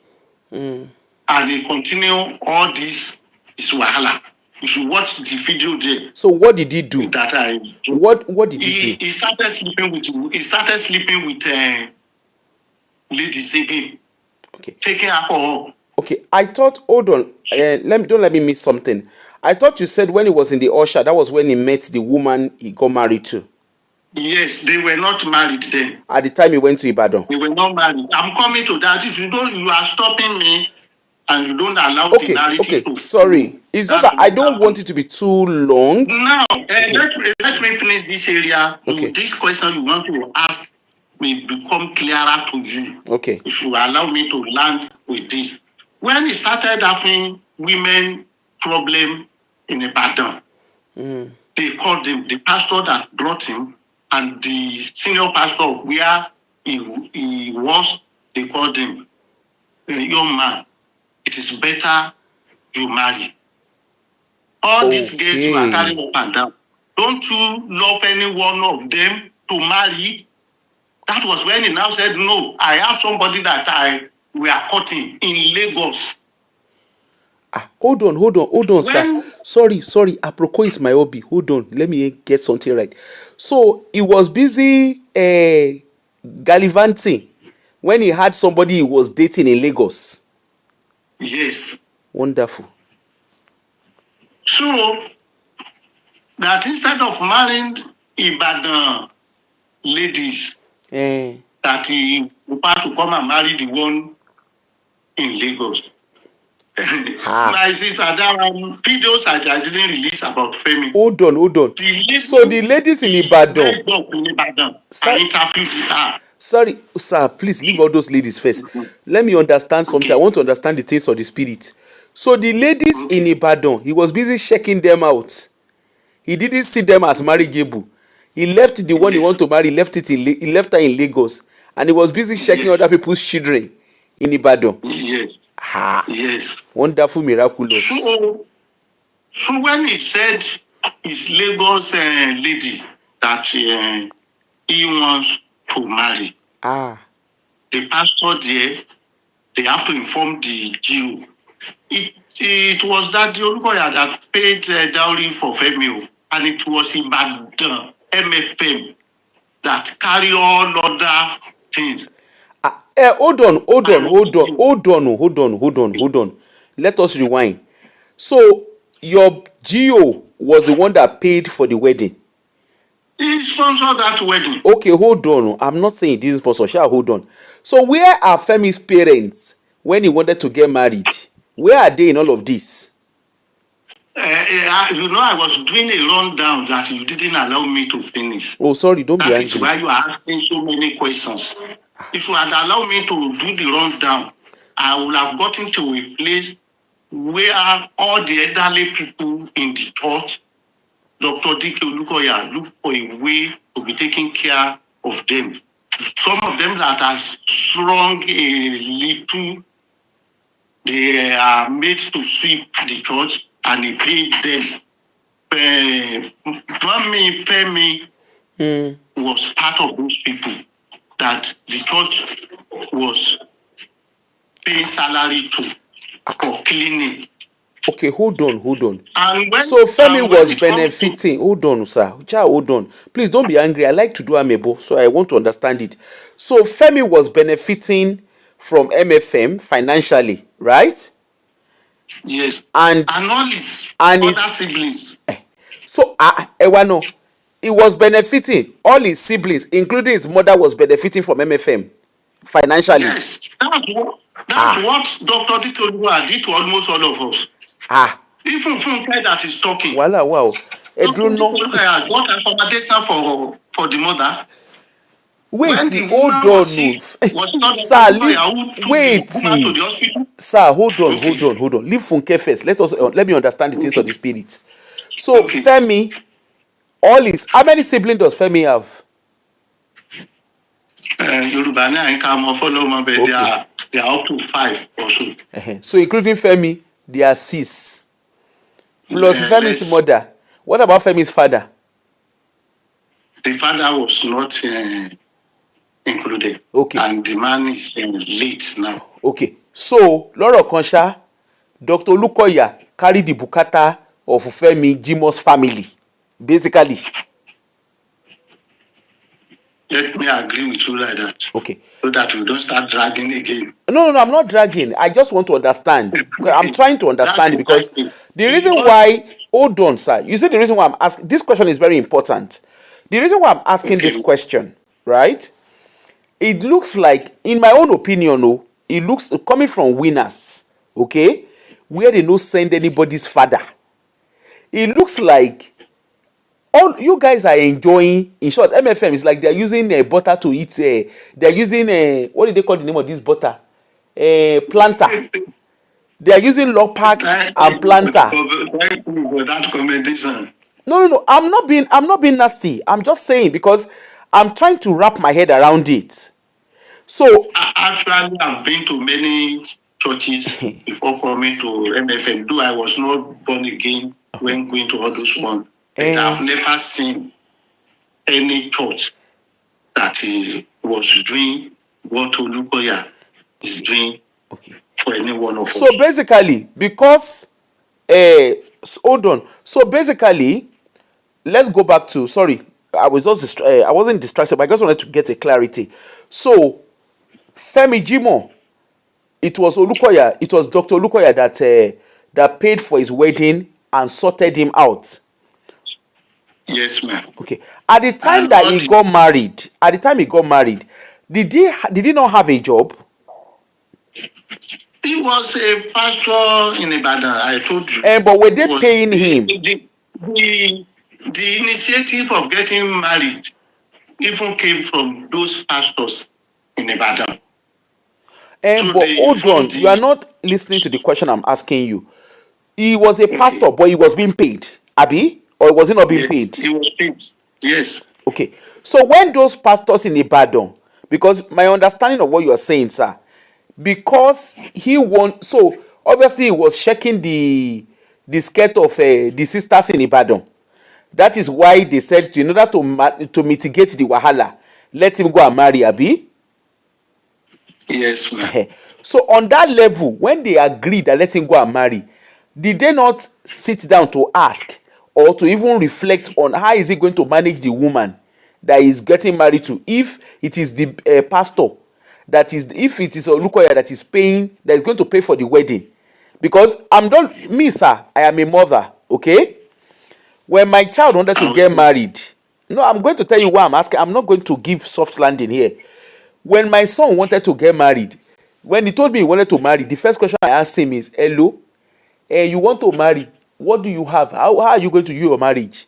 Of course, as a parent I will do my role, but he is obliged to tell me how he wants to run his own home, how he's going to manage that financially, because it is adults that get married, not children. So if they are doing wedding for an adult, it means that adult is not adult enough. I don't know if you see where I'm coming from. I don't want to interrupt so that you finish and then I can talk. So do you want me to? Yes, please. Answer you that question? The fact is that not that they were doing wedding for him. The fact is that they just contributed that one to his life. He was already a pastor and he was on salary and he had a house in Ibadan. So the problem is not that he couldn't finance or take care of his home. But just to, like when I was to do my wedding, I didn't go to daddy. But when he got to know, okay, he called me. Then he called me, he said, I didn't tell you. I said, sir, because I noticed that you have a lot of things on your neck. And he told me, I'm your father. And he gave me money. We have finished the wedding. Okay. But you were not dependent on him. He gave you money, but you were not dependent on him to do your wedding. So I didn't tell him. Hold on now, hold on. Because I did my wedding in Kaduna. Okay. Not but either way, which way, you financed your wedding, right? Yes, but he still gave me money even after the wedding. Wait, try and hear me out. Sir, calm down. Calm down, hear me out. Try and hear out what I'm trying to say here. I get it. He still gave you money as your father, as your spiritual father, right? Yes, so what I'm trying to say is but in the case of Femi, he gave you money after you have finished doing your own wedding. You were financially responsible to do your wedding. Now, in the case of Femi was not financially responsible. Let us put that down. Let us nail that on the head. I don't understand what you mean by that. What I mean by financially responsible, let me break it down. Yes. Let us clarify this. What I mean by being financially responsible, when you want to get married as a man or as a woman, if you say you want to marry, it means you are financially stable. My sister, before you go far, let me just tell you one thing. Femi was not the only pastor that MFM financed their wedding. There are many. Okay. We are many. I don't think you are understanding. Hold on, sir. If you are basing this something on Femi alone, you may misinterpret the whole concept. Okay. Many, all our pastors probably that will be on live hearing this, and they have benefited from this legacy. We know Dr. Dike Olukoya used his personal money to sponsor our first pastor to UK. Not church money, no. Okay. Because as at that time when we were going to establish at UK, the church had not been we have not achieved what I can call financial breakthrough completely. Okay. It was his personal money that he used to get visa, do the passport and almost everything money that one will be spending there. So this thing we are talking about Femi is not. It's very, very unfortunate that they are ingrate. Okay. Those who are sampling, they are all ingrate. Sir, calm down. Láti gbọ́ nǹkan tí mo fẹ́ sọ, sir. Okay. I hear what you're saying. I'm not opposing what you're saying. But the question I'm asking a very valid question. Okay? The valid question I'm asking here is this. Femi Jimo, he wanted to get married. Okay? Let's compare both of you. You wanted to get married. You financially made financial decisions to get married. Right? Yes. Pastor Lukoya gave you money. Is it Pastor Dr. Lukoya? He gave you money eventually. Well, in those days, we used to call him Doctor. Okay. Today, now we call him Gio. Okay. Gio, Dr. Lukoya, that your father in the Lord, he gave you money much later, right? Yes. You are quite different. In the case of Femi Jimo, right? His wedding Dr. Lukoya was financially responsible for his wedding and the process around his wedding. You understand? Okay. My point is very simple. As an adult, marriage is not meant for children. It is a child that they will be having to finance their wedding. An adult, your parents have no business financially financing your wedding. If he was working, yes, as a parent, maybe you give them a couple of things, you will support them. But as children, as adults who wants to get married, they ought to be financially responsible. And I'm hoping that MFM has tightened that up because it doesn't, I get it. Maybe that's their own benevolence. Okay? And hopefully, and because I've listened to Mr. Richard talk, I have listened to Funke talk, I have listened to Bawura talk, I have listened to, what's the name of that one? Yewande, I've listened to her talk. I have listened to Kidon Porukwe. I have listened to, I don't know, I've not necessarily listened to Akpeji. I read some of the things he writes. I have, all of them, one thing that is common is every one of them are beneficiaries. They are financial beneficiaries of the church, of your GO. Okay? And yes. I get it. And all of them, each and every one of them has said it. Like Mr. Richard has said, the church paid his rent. Okay? Funke said, I have not finished that rundown. It's there. Okay. I wanted to mention that. Funke also said at a point they moved into the church house. They were living in the church house and all the story that goes with it. But the point I'm trying to make here is, while it might look okay that the church have a welfare package where they are taking care of people financially, I'm hoping that MFM can learn from this, because what I see here is people who have become financially dependent on your GO. That's what I can see in I listened to your video, to the interview you granted. From head to toe, these are just bunch of guys, bunch of people who financially they were irresponsible. That's what I can see. Because Funke came and said MFM gave her Shena 6 million, whatever, and she said Holy Spirit told her not to pay back. That is being financially responsible and entitled. Can you let me correct one impression there? Just give me 1 or 2 minutes to correct that impression. All the people talking, when you go to the ratio, they are very, very minute. They are not up to 0.01% of the people that benefited from Dr. Dike Olukoya that are not talking or condemning him. If 100 people are in a place and the 98 people, they benefited and they are not talking, and 2 out of these 100, they are shouting up and down, and they are the only people are hearing, they will think the leader there has wronged all the 100 people. No. We are not saying, I don't think you are getting my point. We are not saying that your leadership have wronged people. That's not what I'm saying.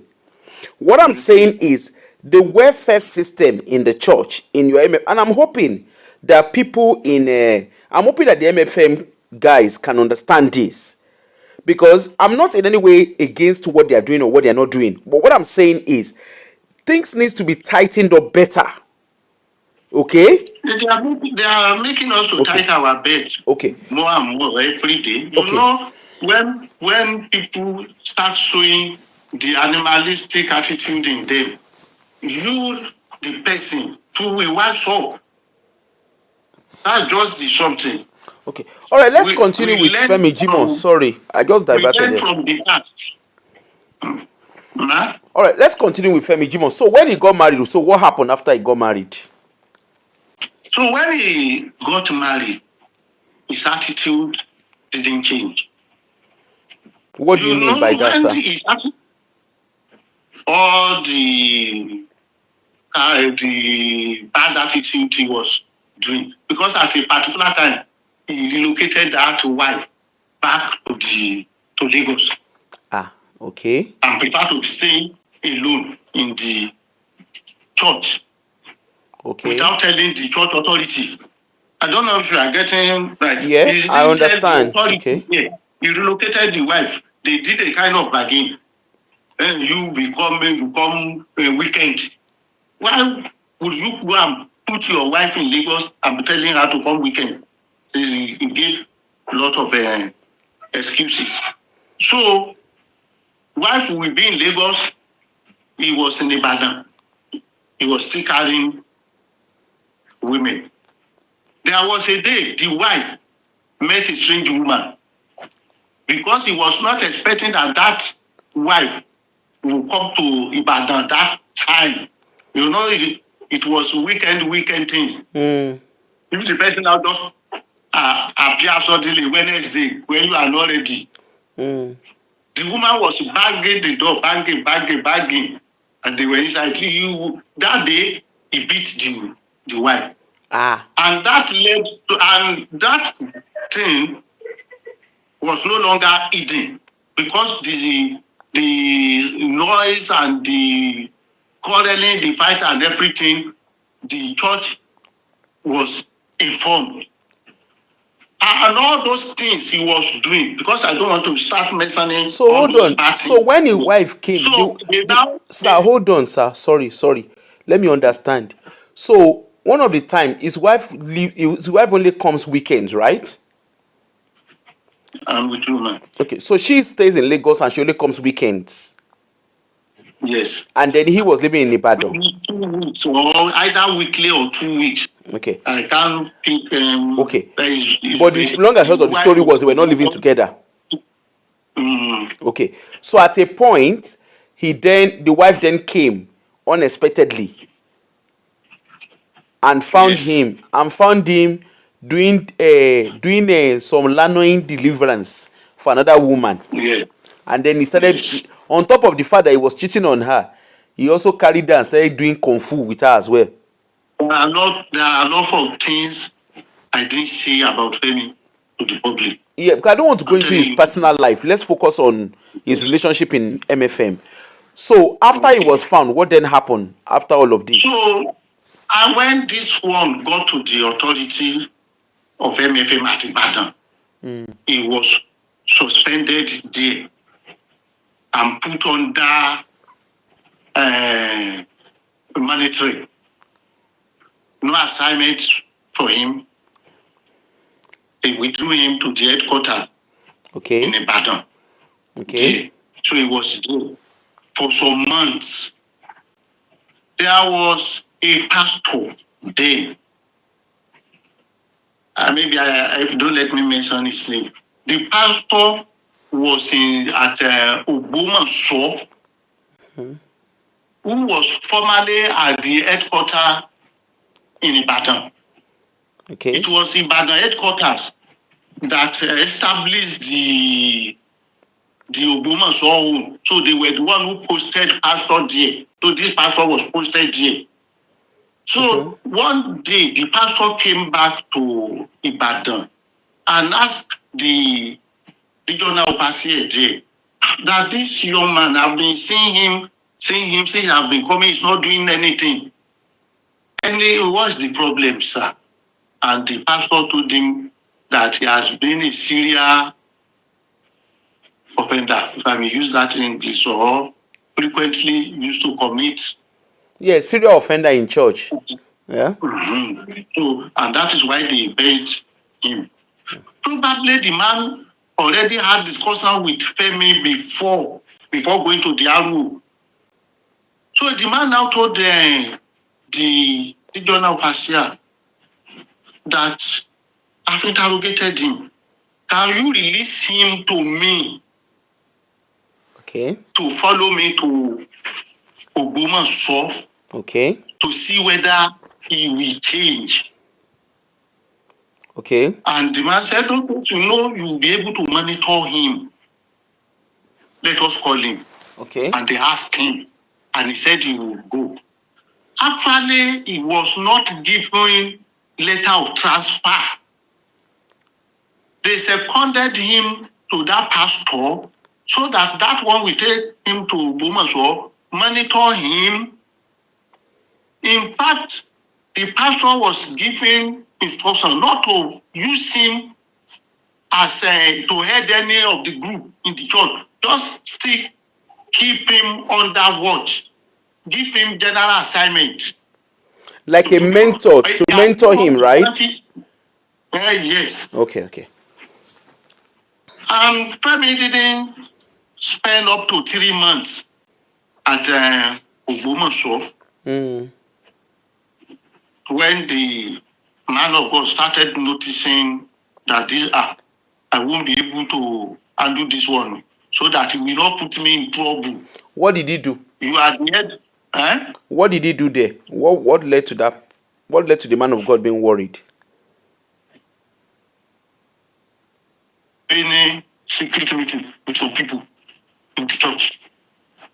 He was having secret meeting with some people in church. Without the knowledge of the pastor.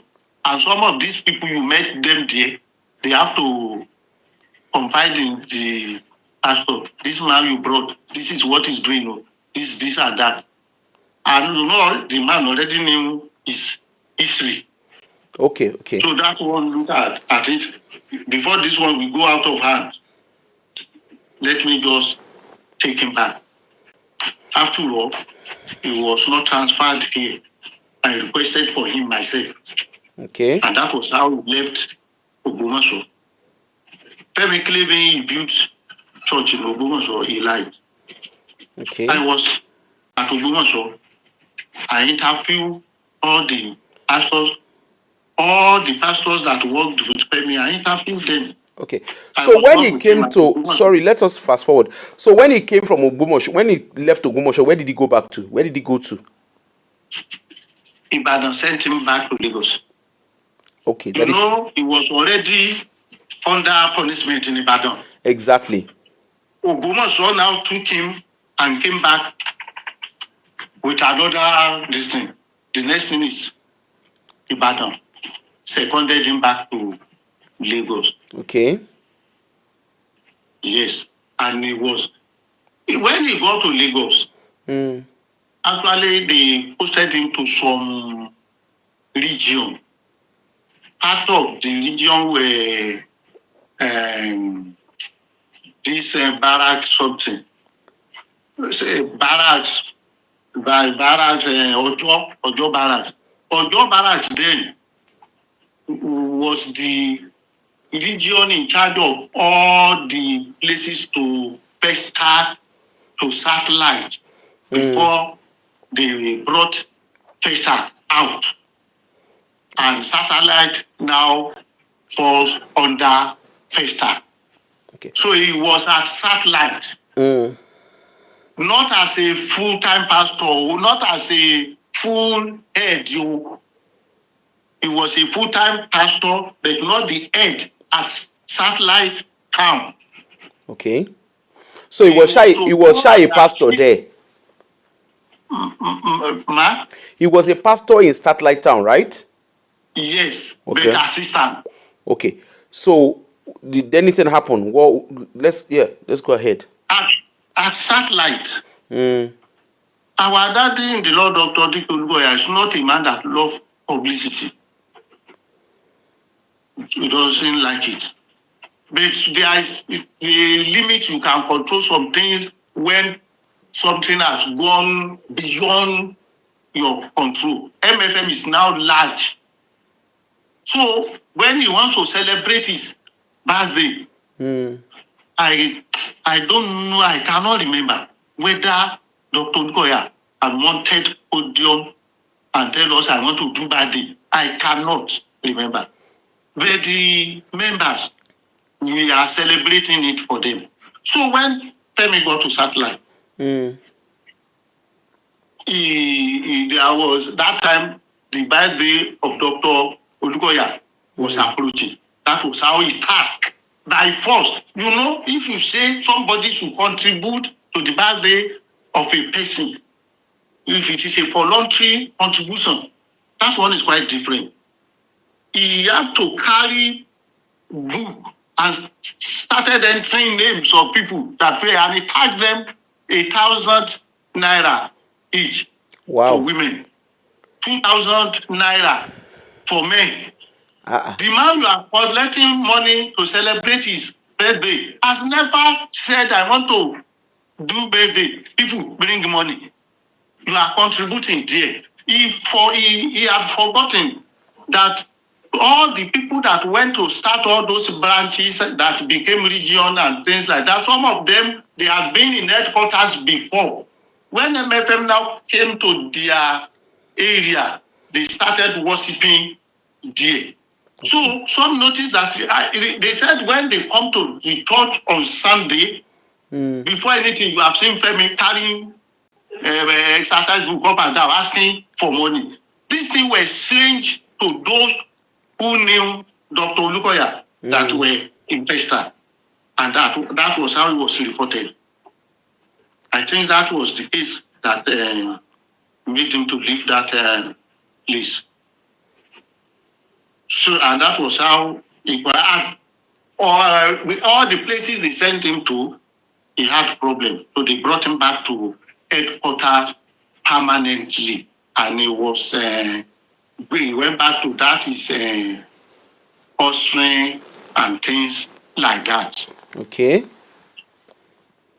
And that was what eventually led to the planning of this atrocity.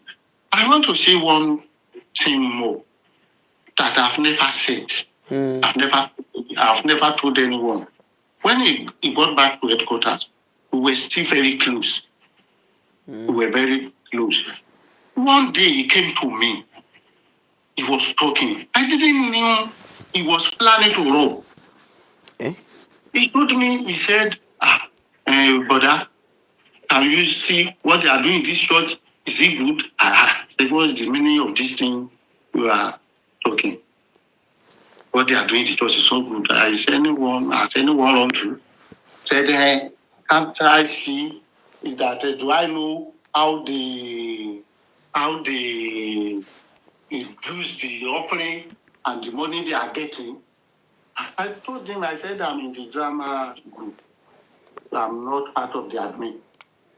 How would you be asking me how they are using offering and tithe? I don't understand this question you are asking me. He said, yes, I will tell you today. You know, I'm a full pastor here. He said all the money they are getting in the church, it is Dr. Dike Olukoya that is carrying it to his house. I said, Femi, says few of them will just hear it within themselves. They don't give to anyone. All of us that are pastors here, we are just suffering. I said, let no Femi in your mouth. You are saying this. He said, you have said initially that you don't know how they run the church, but me, I knew. I then asked him that, do you know, as big as this church is, we pay NEPA bill, we pay salaries, we do all kind of things. Out of it, our daddy is still reaching out to people to bless them. You are now saying he's carrying this money to his. I said, you will not understand. You will not. That is what they are doing. When he was insisting, I now said, Femi, stop there. I don't want to hear this your statement again. How do you mean you are coming to me to be asking me this type of question? When you knew I was not part, why are you now asking me? Don't ever come to me to come and make this type of statement. Okay. One of my friends was coming. He asked me, are you fighting your brother? I said, look at this stupid boy. Look at what he was telling me. Okay. And that was how we separated that day. 3 weeks after, that was when we got the news that he wanted to rob. I sat there and said, my God, thank you. Okay. So he got, so when, sorry, let's come to the robbing. So when it was found out that he wanted to rob, how did they find out that he wanted to rob? Thank you. We all lived in Iwaya together with him. And you know, every area in Lagos, they have their notorious people one way or the other. He went to join those people to bring them into the robbery so that they will be successful. Now, one of the people he told, that one is a Muslim guy. He was a Muslim then. I don't know his faith now. He told that one that he should invite any of his friends that he knew had the boldness to do this thing. The guy had a friend. He brought that one. They started discussing this. The guy was unable to rest. The sister, and he was with the sister, elder sister. The sister now noticed all the way he was behaving. I asked him, what happened? You have not been behaving your normal way. And that was how he confided in the sister. The sister too was a Muslim. But by God's grace, one way or the other, he was looking for the fruit of the womb. And by chance, he met Dr. Dike Lukoya. And the man prayed for her. And the woman got pregnant and gave birth to the only baby with her then. This is how now said, this is what we are planning. To somebody who helped me. If not for him, this baby, I wouldn't have got him because God used him to pray for me. You now want to go and rob that man and his church. And that was how they started debating it. Actually, from the advice of the sister, the two guys were the one who informed police. Because they were looking at it, if I will withdraw, it may target us. Okay, so in order to save, let's summarize. So in order to save themselves, they went and reported to the police. And the police now decided to act, right? And the police decided to act. The police told them that since he said you should recruit more people, we will give you 2 police men that will join you. Introduce them as the sharpshooter. Because actually, it's not that the gang were into armed robbery per se before that thing. Okay, so sorry, let us try and summarize. I get you are trying to narrate, but let's try and summarize it. So basically, the police found out about this. Yes, and they continued the meeting with them. So they investigated it and they got caught. They investigated and they got arrested, right? Yes. Okay. So okay, let's fast forward. So they got arrested. So they were in cell for 9 years. They were arrested. They were in jail for 9 years. Yes. The something is that I have the judgment with me. I I've will read try it to. out. I've read out the You have read judgment. it out. Yeah. And I'm not watching. I'm Okay. just answering Okay. your phone call now. Okay. Not that No I'm problem. watching you on YouTube, so I don't know whether you have Okay. read it out. Okay. Was it today or I before read it now? out today just before I called you. So basically, they were arrested for 9 years. They were in jail for 9 years.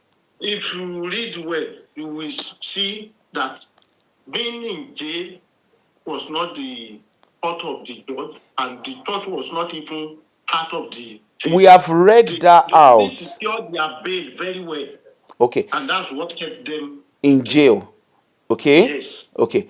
So for clarity purpose, okay, for clarity purpose, Dave Femi Jimo wanted to rob the church. The police, Yes. the area boys, the part of the area guys that was part of the plan went and reported to the police, and the police Yes. arrested, right? Yes. Okay, and then they ended up in jail. Of course, it was Lagos State government who took them to jail, from what I read. Yes. Okay, which is normal in most country, even in the western country they do that. The state will take you will take a case against you. So the long and short of the story, obviously, because they plan to also buy someone, so there was a case of murder, there was a case of theft. Okay, attempted theft. Now Yes. Femi Jimo now came and did his interview with Yoruba Gidi, and I can't remember the name of his other friend anymore, but they were saying they saw one babalawo. They were they said they had one babalawo. The babalawo, they caught one pastor. They made it look like one pastor was the one that they caught, and that pastor was the one that kept them in prison. Actually, it wasn't pastor they mentioned. They mentioned our chief security CSO, officer. sorry, yeah, Yes. yeah. But I don't want to talk on about that. And the reason is this: the children of the Baba, they were highly embarrassed and they were offended, and they want Femi and Yoruba Gidi TV To to come produce and prove that case in the court. And the exactly. case is still in the court now. So I Yeah. don't want to No, no, say that's anything fine. That's about fine. it. I think we've established that there's two sides to the story. There was a side that Femi Jimo came out and was saying that what is the name? Was saying that they were arrested by the church. Funke Ashikun also came and collaborated that Olukoya locked all of them up in court and put them in prison indefinitely, which was not. If Dr. Olukoya had testified against them, they would have been jailed. Yes, But the but what we are president, saying is in the judgment that was read, because I read the judgment out before you joined, just to keep okay, things simple.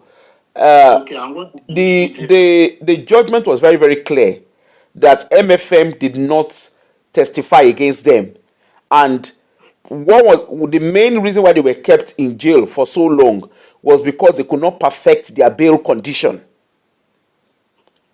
That Yes, was what kept them in jail. So yes, from everything that you have said so far, from all that you have said so far, it is obvious that Femi Jimo himself, he had his own problems. It was obvious. He had his own grievance with the yes, church. Obviously, he was misbehaving according to what you're saying, and he was suspended on numerous occasions. yes, Okay, and then obviously he planned to steal from the church. He planned not just to steal but to also buy someone, and of course all that was reported, and the Lagos state government took the case against him and his yes, fellow conspirators, right? And MFM was cited as a witness, which MFM refused to testify. yes, Okay, so I think we've got a clarity here. I don't want to prolong it. We've got a clarity. So unlike what was put out in the past by Funke and Co, because I remember even in the court case that Funke did in what they call in American court, she still talked about the fact that three of the Femi Jimo and his friends, that the three of them were jailed unlawfully. They were harassed, according to her. They were harassed and intimidated, but from everything, it is obvious they were not. yes. Only God knew how that judge would be feeling Okay. now, hearing all this allegation they are giving. And the owners, see, the judge is caught up in the justice system. The onus is on the judge to figure out, in the court of law, they don't do emotions. They go by evidence. Yes. Okay? And I understand in the old the Christendom, like one of the things that when I was watching the show, when I was watching your videos and your narrative, and even Femi Jimo's narrative, when I watched their interviews, even Funke, the truth is, personally, and I say this, even whether privately or publicly, I do not understand why MFM have let all of them on the loose. Yes, it is good to forgive and forget, but the Bible also says, obey the laws of the land. It is clearly written in the Bible that you obey the laws of the land. Yes, church can say they want to forgive 70 times 7. But if all of these guys have all been beneficiaries of the system, of the church, that they are defaming from what they are also, because from the look of from everything that all of them have been saying, even all of them, they've said it with their own mouth. For instance, Funke herself, she said Olukoya paid, she said 150,000 naira was what he paid for his mother, for her mother in St. Nicholas, right? Now, they've given them a house. According to her, they were living in a MFM's property. She was a missionary, even though that's not true, because I heard she was never a missionary. They were just sent around. Yeah. When I did the show, I think when I did an interview, a lot of MFM people reached out to me and they clarified. In short, people were even writing it on the YouTube page there that she was never a missionary. People said it. It wasn't hidden. But the thing is this, even though they were talking, it felt like they were all entitled. You had Mr. Richard too. Yes, to an extent, I think he regrets what he's done, I'm assuming. But then there are some things they're also saying. Like I remember there was one of Mr. Richard's show I watched where he was saying that MFM paid his rent for 11 years. Olukoya paid, and I was like, what kind of, you guys are enjoying, they are paying your rent. As how? But anyway, it seems that's how they do it. All of us. It seems the benevolence. I understand. Hold on, Mr. Yemi. Hold on. Okay. I get it that he's a father. But in my own opinion, in my own humble opinion, and I hope this gets to the MFM people, in my own opinion, I think it's important that you put ring fence around things. Yes, it's good to be benevolent, but at the same time, systems and structures needs to be put in place. If you don't put system and structures in place, you will have plenty of Funke Ashekun. You will have plenty of all of them who have done one thing or the other the way they've done it. Look at Yewande. In short, that one I'm coming to come and speak about. That one I'm coming later. Look at Yewande. Funke released a video about the father, a conversation with her father recently. And I'm just like that. I'm like, how can this man be such an irresponsible? To me, that video, that audio that was released shows the depth of the father's irresponsibility. That's what I can say. Because your daughter was getting... Yeah, because when I was listening, I was like, what kind of human being is this? But hey, I don't want to mix issues. I will talk about that one later. Now, look at the case of Kidon Porukwe. Look at the case of Akpeji. That one is hiding in one corner. They say they gave that one, she na $6,000, been at $10,000. That one he's carrying the money that he has not seen in his lifetime. He carried it. They say he's doing, I don't know what they say he did with the money. Kenan Porukwe, Joy Gene, that one, they say that one scam Funke of 80 million naira. I mean, $8 million. No, sorry, naira. I think it's naira they were saying. You understand? Meanwhile, all these people, they were living in Olukoya's house. I mean, they say a glass house. I mean, a ceiling house. Ryuwewande too was living in glass house. Funke Ashekutu was living in glass house. Hostel for many of the students in Unilag. But the fact remains, they were all living in free house. Abisa. The fact remains, they were living in... Wait, forget about that you have hostel. The fact of the matter, whether it is hostel, whether it is face me, I slap you, the fact remains, they were all living in a free house. Yes. Okay. So, you can see how people abuse privilege, because all I see here, apart from them being That's entitled, just the word. there are people who have abused privilege. Yes, that's just the Okay, exact. so Yes. from the look of things, even if like Femi Jimo, the story they came to come and say, me, I never paid attention to their story, because to me I never really was interested in the whole MFM thing. But for whatever reason, about a few weeks ago, I just thought, hold on, this Femi Jimo that Funke, because I was watching one of her recording for the court. I was actually just watching it, and she was talking about the, what did they call it? She was talking about the Femi Jimo and his co-conspirators, and I they were don't like, used to watch okay, I watched the court session. It was a court section, and she was saying, she was very, for you, me, I don't even know. I don't even know what to say about Auntie Funke, because honestly, her case dey funny. Sure, you are hearing. Mr. yes. Yemi Gospel, let me ask you a question. Can I ask, Okay. do you know Mr. Caleb, part of the friend of Femi Jimo, the partner in crime? And knowing that level. Okay, can I ask you a Because question? of Okay, let me ask you a direct question. Let me ask you the direct question I want to ask you. Is Femi Jimo, is Mr. Caleb related to Funke? I'm not aware of that. Okay, don't worry. Because I don't really know Caleb to that level. I Okay, used to see him where he was then, okay, but I was not having relationship okay, with him. no problem. Okay, I will ask, they say I should ask Mr. Richard. I will ask Mr. Richard. Anyway, thanks so much for giving us light into. Definitely don't want to dig deep, because most of some of the other things you were talking about were Femi Jimo's private life. I'm not interested in his private life. I am more interested in understanding his relationship and his journey in MFM. That's what I'm more interested in, because each and every one of them, at one point or the other, they all have they've all had close contact with what's his name, with Dr. Lukoya. Yes. Yes. Okay, hold on. Mr. Jola Osho says Caleb and Funke Ashikun are related. This is Mr. Jola Osho, he likes Walasha. Okay, he said they are oh, thank you for that Not clarity. attached to that. Okay, that's fine. That's fine. Yes. He's confirmed that they're related. But one thing that is common for each and every one of them, and I think this is like, you were part of the church when the church was just starting, at the early stages of the church.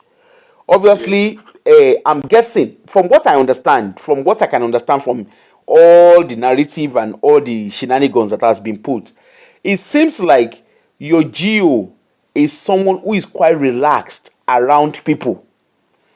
He's not put the kind of ring fencing like the likes of them Adeboye that is difficult to reach, the likes of them Oyedepo. Because me, I'm coming from Winners. You see all this story that you people are talking, they are paying school fee for people to go abroad. Oyo, in Winners, you are in Oyo, nobody send you. All this one that they are saying that they are giving pastor houses, yes, in the past Winners used to get houses for pastors, but those pastors that they were getting houses for, the likes of them, and Bishop Olorunda, well, he was a pastor at the time in Jos, and like some of all those, the people that started Winners together at the early stages, all of them, they were captains of industries, and they were professionals, they were technocrats. So they are not going to leave their jobs, and the church will not accommodate them and foot their bills. Okay, so at that time, Baba Oyedepo, at that time, because at least I was in Winners before the central structures. At that time, yes, the likes of them Adeboye, so I said Adeboye, the likes of Olorunda, Bangboye, all of them, and most of them, they even had their own houses. They were not looking for anything. As a matter of fact, Oyedepo was actually benefiting from them being pastors in his church, because they were already captains of industries. They were technocrats in their own careers. They were successful in their careers. Okay, Okay. but over time, when they now did a central account, of course, that is now, it is then that you now start hearing what did my father call them again? unproductive element abi na wetin I can't even remember the name he called them. That is now, it is now that pastors now earn stipends in winners. Back then pastors did not used to earn stipends. They were well paid and well cared for, courtesy of covenant partner. Okay, so all this one, even scholarship that they say they give in winners, blatant failure. Thank you, Jare. Even the scholarship that they give in winners, covenant partners are the ones who fund that scholarship, and nobody give you scholarship to go abroad in winners except they start doing it tomorrow. So that's why I am saying that you people are using planter and lopak to eat bread. That's why I'm saying it, because the way you got, and I see where your geo is coming from. Obviously it seems committed to wanting to empower, the under the he wants to empower people in his church. One Okay, thing to me, ma, is that riches is nothing more than the people who have invested in okay, their lives. I get that. Who are being I empowered.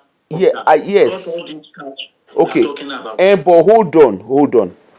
I get what you are saying. Okay, the point here is your pastor, your geo, he was at the initial stage, even Oyedepo, and that one I can say confidently, Bishop Oyedepo, at initial stages he was very accessible. But as things began to improve in church, as the church began to grow, structures were built around him. Okay, I can tell you that for free because I used to attend winners long before the days of Shiloh, and I can tell you for free, Oyedepo was very accessible. He didn't need a PA. There was no PA anywhere. Okay?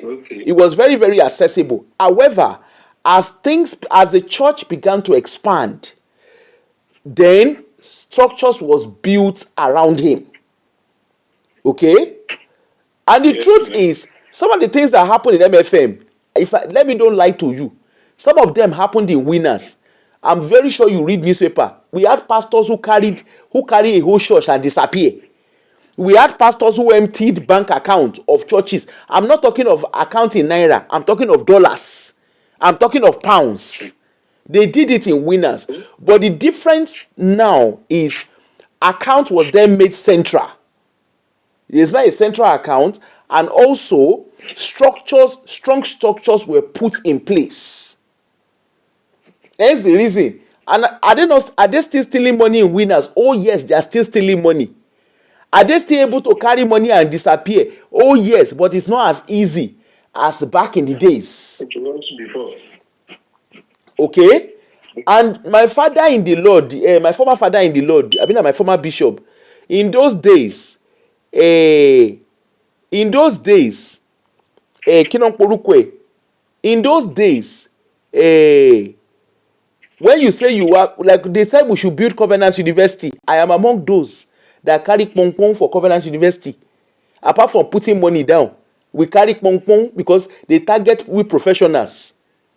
We were doing it unto the Lord. We were doing labor offering, financial offering and labor offering.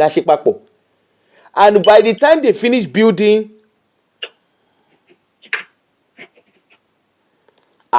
okay, I will call him. By the time they finish building Kinon Porukwe, by the time they finish building Covenant University, my father in the Lord, I'm glad to let you know, ó ṣe ǹjẹ́ fún gbogbo wa ni. Okay? So my own is, from what I can see, you guys are using bread to eat butter, and you're not just eating butter, you're eating honey.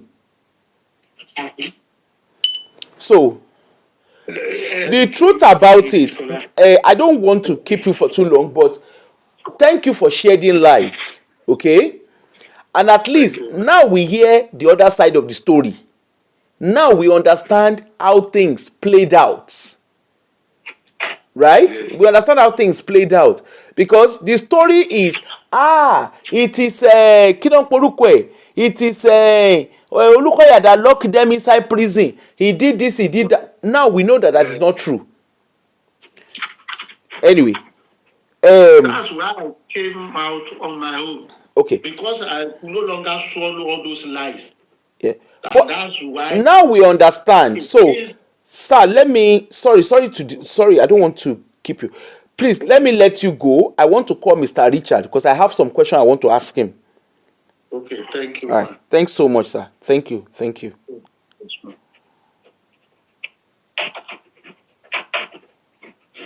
Oh, sorry. Auntie, I will tell him. I will tell him. I will tell him. Sorry, I didn't see your message on time. I will definitely tell him.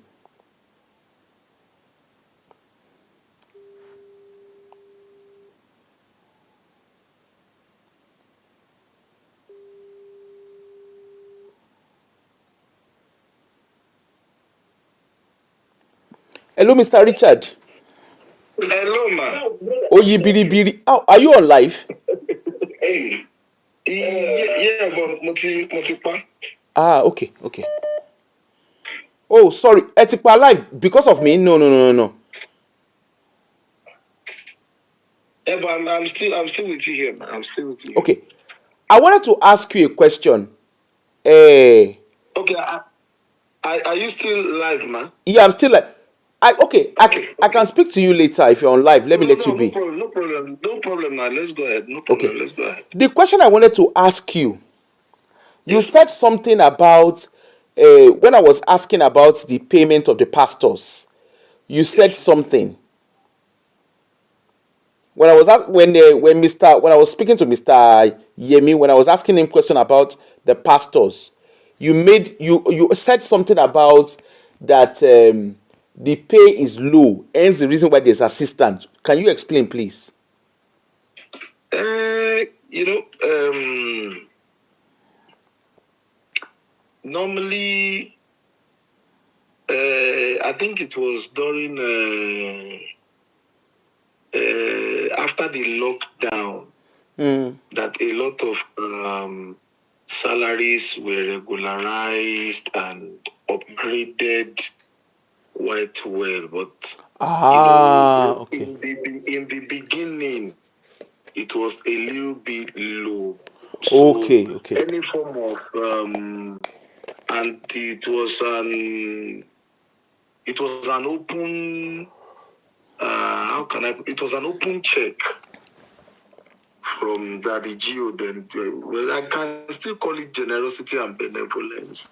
That whatever he will always say, Dr. Luga will always say, there's no amount you pay somebody working in the house of God that is commensurate to whatsoever it is they are doing. So hence he will say, whatsoever it is you want to do, that he knows he usually calls it stipends. okay, And he okay, calls it stipends. But whatsoever it is you want to do, maybe it is house rent, you want to rent a house, you need accommodation, you want to, like, for burials, for weddings, you say you can easily just write a letter. He will always respond.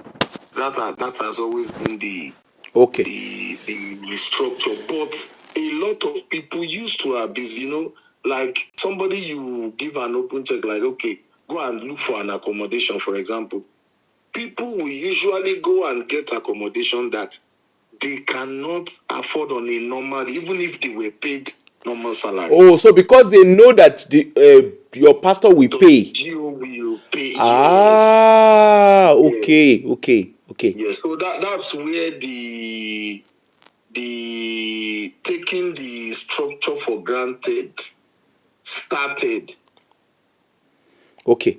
Then I have another And then question. Okay. no, let me land. Okay, okay. So I won't be doing injustice to that same structure, because even even at that, he will still go ahead. Like, if you are the HOD of any department, in order for any of the services not to be disrupted, maybe in order for it not to affect the service through your group, Dr. Luga will always get you a car All for moving right. Yeah, for mobility. Sometimes he is going to minister somewhere, and probably your department, you are needed there. And as HOD, it won't be good. You not being available or coming late, and you are saying, it's because I was in public Traffic, transport. yeah. So usually, there are things like that. Even generally, there was a time when he just started distributing laptops to practically everybody. Ẹ máa ń gbádùn o. Gio will travel. He will come back with. He has big luggages inside his office where he keeps phones. At least before I left, there are boxes containing Samsung phones, iPhones, and his choice. Can I say his favorite ministers and singers? Whenever the style that we used to use then, daddy, phone meeting. We dey go join, all of us dey go join MFM. Ó dà pé free for all ni gbogbo yín gbà. No. Dr. Luka, he rewards hard work, he rewards diligence, he rewards excellence, and he wouldn't want anything to stand in the To way disrupt it, yeah. your service to God. So he makes your needs available, so you have no excuse. At least I collected 2 laptops. I collected an iPad. I collected like 3 to 4 Samsung phones. I collected one iPhone, and my regular $200-$300 per month was. Dr. Luka is generous. Okay. He's generous. Okay. We want to go and build shop for his head. We are coming. Thank you for clarifying. Then I wanted to ask, Yoruba Gidi, how did Femi Jimoh ended up with Yoruba Gidi? It was Funke Ashekun. That did what? Asabe told me the whole story. It was Asabe that should have interviewed Femi Jimoh and co. But Asabe has had issues with some of the clergies in the southwestern part of Nigeria, and he didn't want to put additional load on his head. Excuse me. So Asabe looked for Yoruba. Asabe approached Funke Ashekun, got in touch with Asabe. Funke Ashekun couldn't have come to Nigeria from Nigeria, and she didn't know. Sometimes he'll say, please, if you know anybody that can help us do this, and I'll be wondering, say you run an NGO and you don't have links. So, hello, ma'am. I am hearing. Mo wà níbí. Hello, ma'am. Can you still hear me? I am here. Hello. Hello, ma'am. So, Funke, yes, I can hear you now. So, Funke Ashekun approached Asabe. Asabe was the one that helped that look for Yoruba Gidi. Wonderful. And then she sent them money to arrange all those interviews. Asabe told me she sent them money to arrange all those interviews.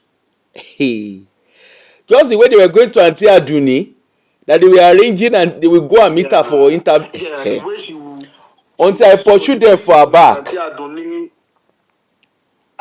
she will go behind. She will start disturbing you with WhatsApp messages and phone calls. And then she will now come on your show as if she was just appearing to come and. That's the way she runs it. Okay. And she put me into trouble. She put me into trouble one of those times. I was applying for my bail in court, and the day that my bail application was to be put forward, she had gone to arrange the protesters.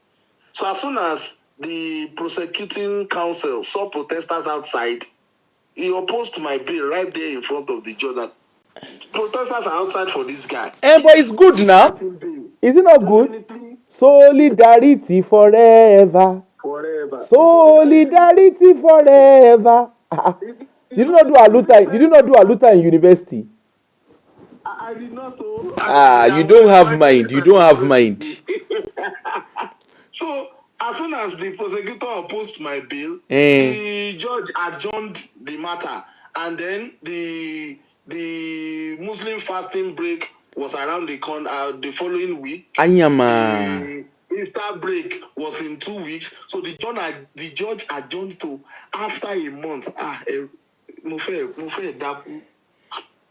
That woman made me suffer a lot. That woman made me suffer a lot.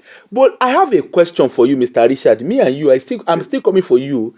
I have a question to ask you. So in all of this, when you first started speaking to her, in all of this at the beginning, did you never stop to even reflect? Because I've listened to you talk. You sound very reflective. The issue is this. I reflected. When? I reflected, but the whole matter had gone out. We've had people who were pushing us, the keypad warriors. The same way they are pushing you one day now, I'm pushing my wife, saying, don't grieve for them. You are Sholabomi is the daughter of Jesus. She will not deny Christ. And when people are pushing you like that, your head is swelling, and you are like, you don't want to. Turning back becomes a little bit difficult. So you started doing, I will never look back. Oh no. You started doing that one. Oh no. Hey, Deep down in me, I was feeling like an ingrate, because I will confess to you, man. People know me now because of Mountain of Fire Miracles Ministries. I was just a guy living on one street in Bariga who found his way to church, and a global platform was given to me. So you didn't think of the cost, because that's something I've always pondered about. Because I've listened to you. Hold on. I didn't know we were going that far. No, hold on. I've listened to you talk, and to be honest with you, there are times I go bonkers when I hear you. I go bonkers to as in bonkers. Okay? I get it that you are telling your story, but there are some things you are saying, and I'm like, and this man, you went this far. Anyway, but one thing I wanted to understand, yes, maybe she was helping out or whatever it was, but there was actually one of your video. I wanted to actually do it. Auntie Aduni look back, me. It was Auntie Aduni that did not allow me to do that video. I'm saying it openly. It was Auntie Aduni. Auntie Aduni held me down. You better be thanking her. I'm being serious. She's the one who has not, because I was pissed off that day. You were comparing that Dr. Olukoya had paid your rent for 11 years and she paid your rent for some, I think 5 or 6 years or something. You were comparing. And I was like, so if this happened. I was not comparing, no. No. The way you were saying it, like you were literally telling her off. Comparing is the wrong word for it. Okay. You were telling her off. It was a very short video. Okay. And you were saying that, Dr. Olukoya, this is what he did, this is what you lost, blah, blah, blah, blah, blah. And I was like, so did you not realize that? What was it that she was giving you that was so... Because you have said it several times on your show, even when you're doing small, short videos, you said it that, you had access to contact. You had what it takes. You had that networking. Governor Sanwo-Olu will come into the congregation and he will be greeting everybody. He will say, Richard, Bawoni. That was how close. But that's what I'm saying. That did you not, irrespective of what she was asking you guys to do, did you not stop to think? I mean, maybe like the first time. Let's say for the first time you were gullible, but maybe subsequently. Let me say it this way, man. One major thing is this. I am somebody who loves my craft a lot. As in, even my wife knows that. She's probably my second love. I love what I do a lot. I love singing a lot. Singing is my life. And no matter what had happened, had it been I had opportunity to the kind of music I wanted in MFM, I would, no matter what could have happened, I wouldn't have left. Mr. Richard, I struggled. Mr. Richard, Mr. I'm Richard, coming, man. Mr. Richard, hold on, no, hold on, no. I'm going somewhere, Mr. Richard, ẹ má jẹ́ kí n sọ nǹkan tó wà lẹ́nu mi. No, my any sùúrù ẹ jẹ́ kí n down. I had gotten to the pinnacle of singing at MFM. But what I wanted was my own, the style of music I was used to right from the beginning. I had access to Dr. Lukoya. If I needed anything, I could get it. But my major passion was having a full band with full percussion, full instruments and all that. MFM is purely a deliverance church. I ran into trouble. I got several suspensions because of what I'm telling you, man. And I struggled with it for a very long time until I made up my mind, okay, instead of embarrassing this Baba several times, today Richard is playing drum here, tomorrow Richard is playing drum. Okay, let me just excuse myself. So while I was following Funke, not knowing that Funke had an agenda, because even if I wanted to leave, I wouldn't have left to the extent of now, because even what I was living for, well, okay, people were inviting me for events and all. Majority of them were still MFM members.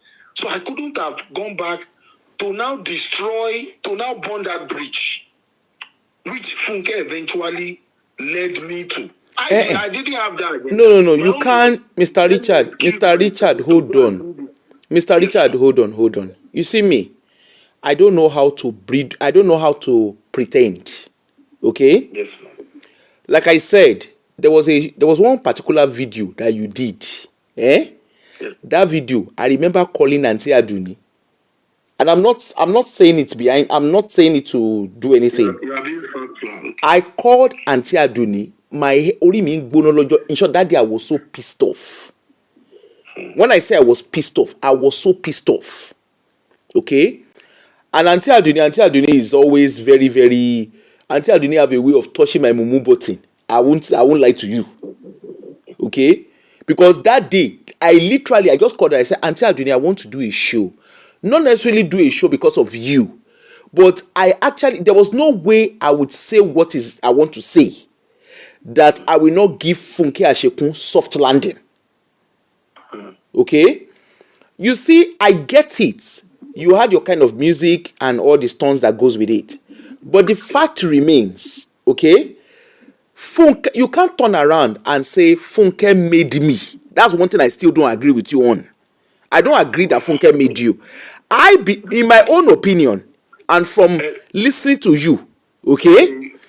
From listening to you and listening to your videos, I don't believe Funke made you. I believe that you found alliance with Funke. Okay? Funke has her own behavior. Mr. Richard, ẹ̀yin náà ní lọ́wọ́. Okay? And it's important that you take ownership for your own behavior. Can I come in here, man? Mm-hmm. Do you know one of the reasons why, even after I have apologized to Mountain of Fire and to Dr. Lukoya, do you know one of the reasons why I am going ahead to be on the necks of the so-called witnesses of Funke? It is because I know how Funke can call you 20 times in a day. But you have a choice to either pick a call or not. I'm coming, man. It was so nauseating. My wife that is our ally now. I'm so shocked. She used to complain. Let this woman leave us alone. That's why I keep hammering it on you one day, hammering it on Joy again, hammering it on. Please leave all those people. Let's talk about you. Yeah. I'm coming, man. I know how Funke can be a stronghold on somebody's life. Ask Bawura. Funke will keep calling you. Funke will keep telling you she just had a dream. She just had a revelation. The Holy Spirit just spoke to her. I hope nobody is disturbing you from MFM. Is there any need in the house? Is there anything you need? Okay, so what changed? Okay, let's go by the fact that she keeps calling you. Now that you have stopped picking her call, what changed? Well, first and foremost, deep down inside me, even as she was mounting pressure on us then, I knew what we were doing was wrong. And if we had removed the Funke factor, me, Richard, I wouldn't have gone 1% of that thing, all those things that I did. I'm not that kind of a person. Even after I left MFM officially, I was still chatting with Dr. Go. I was still begging him. I was still until Funke, even while Funke was calling me, I was still chatting and begging him until when it got to the level of being arrested, and Funke was now tightening the whole thing. Now that they are, do you want to go to jail? You have to do this. You have to do that. At that point in time, I was like, what am I going to do? So Funke can be a very, she can be a pain in the ass. Okay. I want to ask you one question. You don't have to answer me. You see that live video that you did, that you were screaming, Olukoya was coming to come and arrest me, oh, Olukoya, hey, Olukoya, because I remember Auntie Aduni help people to also publish that video. Yes, ma'am. Was it truly Olukoya that came to come and arrest you? I think the matter is still matter versus MFM, yes. But they had the right to come and arrest me because I had published certain things about Dr. Olukoya in the comment section of Funke Ashekun's live video. So that live stream that you did that day, it was MFM that came to come and arrest you, Olukoya. Which one of them? Yes, it was MFM's matter. But okay.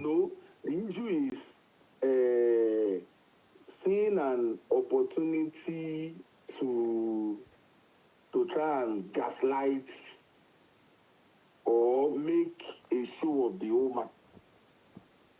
It's just like the way the police are looking for you and they now. It's not wrong that they are looking for her. How do you go definitely online to say things that never happened? How do you go online to say things that you cannot defend? Even if you can defend them, you have said them, they have a right to come and pick you. After picking you and you go through the process, you can start defending yourself. That's the process. But as at then, I had no knowledge about the process. Okay.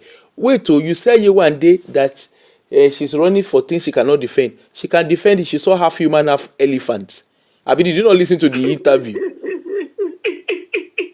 If she could defend it, why is she running? You don't understand the things of the spirits. I hear, one of her ear is still doing whole, the other one is hearing now. They have removed one python teeth from the left ear. It's removing the Honestly, that Asabe is not a nice person. Because if you actually listen to that interview, you see, anytime I listen to that interview, I am in stitches. I laugh. I'm honestly in stitches. Mr. Femi Ajibade told me some things. I cannot say them on air. Anyway, that is their personal business. That is their family wahala. Yeah. But my own is, Caleb and Mr. Caleb and Funke Ashikun, how are they related? Yeah. I don't know. Okay. In fact, while their matter was ongoing, I was at Olabisi Onabanjo University, so I'm not privy to any of their. It was through Funke Ashikun I got to know Femi Jimo, Mr. Caleb, and Henry Ayenero. Okay. Can I also ask one important question? How does Funke recruit all of you? Because I want to understand it. Does she have a recruitment center? It comes into your DM. She greets you like, but how does she know that you are an MFM member? Of course, while she was in MFM, we used to know each other. She just used to greet, my brother, how are you? God bless you. Oh, so she knew you in MFM? Yes, we knew each other. God bless you. You ministered well on Sunday. Thank you, ma. You get that kind of relationship. And even her husband, in those days before they left, her husband would call me. Sometimes into the organ room. My brother, God bless you. That song that you sang, This, you know how people do it in church, like, so they make your head swell, and so you see them as pastor in your long. But Mr. Richard Ejema Bino, that their song. Let me quickly land on the recruitment Okay. part. So definitely when you see their names, their pages on Facebook being suggested as a friend, you saw the friend request. Okay. So they start doing your posts and all that. Once in a while, they will like, they will love, they will comment, and gradually Funke slides into your DM. Okay. I have a question, Mr. Richard. Torí orí show yín náà mo ti rí. So that song Through It All, ó ti pẹ́ láti ń kọ́ Through It All. So it is a long time that they have been singing that Through It All. And the crowd is the original owner of the song. I know the song, yeah, I know the Through It All now. Okay. So it is a long time they have been singing it. It's been long ago. And the music no blow. Since MFM days. They said the MFM wanted to use them to brand. To use them to brand MFM. You can see Mountaintop Chorale that won the world champion for the gospel category in Sweden. And that's not just it's been on like that. Even before I left MFM, that Mountaintop Chorale has been winning on a global level like that. So all those things. How many? What grade of music does Funke Ashekun have? I'm not even sure she read music. She's singing Through It All. Thy kingdom come, oh God. Even her husband, I'm not sure he read me. I'm not sure he has certificates in music. You know, it is one thing to be able to sing, like those of us that sing contemporary, but singing classical music, attending music school. I had issues with Dr. Lugoya on that. He wanted me to attend music school. And I think I watched your show. I watched the part of where you were saying that, by now you should have had that certificate if you had known. Dr. Lugoya, that British music consulate stuff. Dr. Lugoya, their examiner will come from UK. Dr. Lugoya will host the person, put them in a hotel. The person will examine everybody. Dr. Lugoya will pay the tuition fee, no matter how many we were then. All my friends back in MFM, they used to have that. If I'm to go to any music academy now to do that, it's expensive. Yeah, it's very expensive. Millions of naira, very expensive. And Dr. Lugoya used to do that. Because that was his school that what's his name went to, their Nicolapos, Kuti's children. Yeah. Yes. Because they are from Soka. They are from Soka. Yeah. Yes. So the Bengali that has given away for as many people in the choir that wanted to. In fact, they will even be announcing it. Wow. They will be announcing it. Because that is not cheap. It's not. It is not. Anyway. It is not.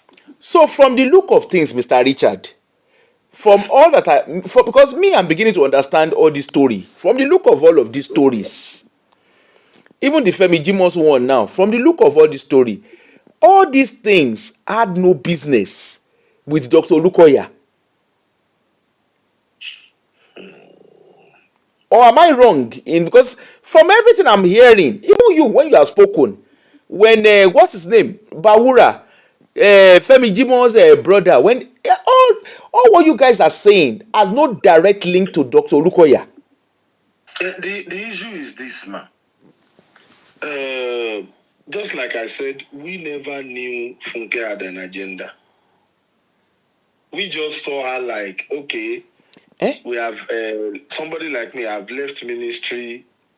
Okay, I've had issues with them. If nobody is inviting me again, okay, who can assist me temporarily till I am able to stand on get your feet? Yeah. But if I did been Funke was somebody that had a good mind towards us. You ask Funke for that. There's no food in there. $15 local account me. She will send you 10,000, sometimes 20,000.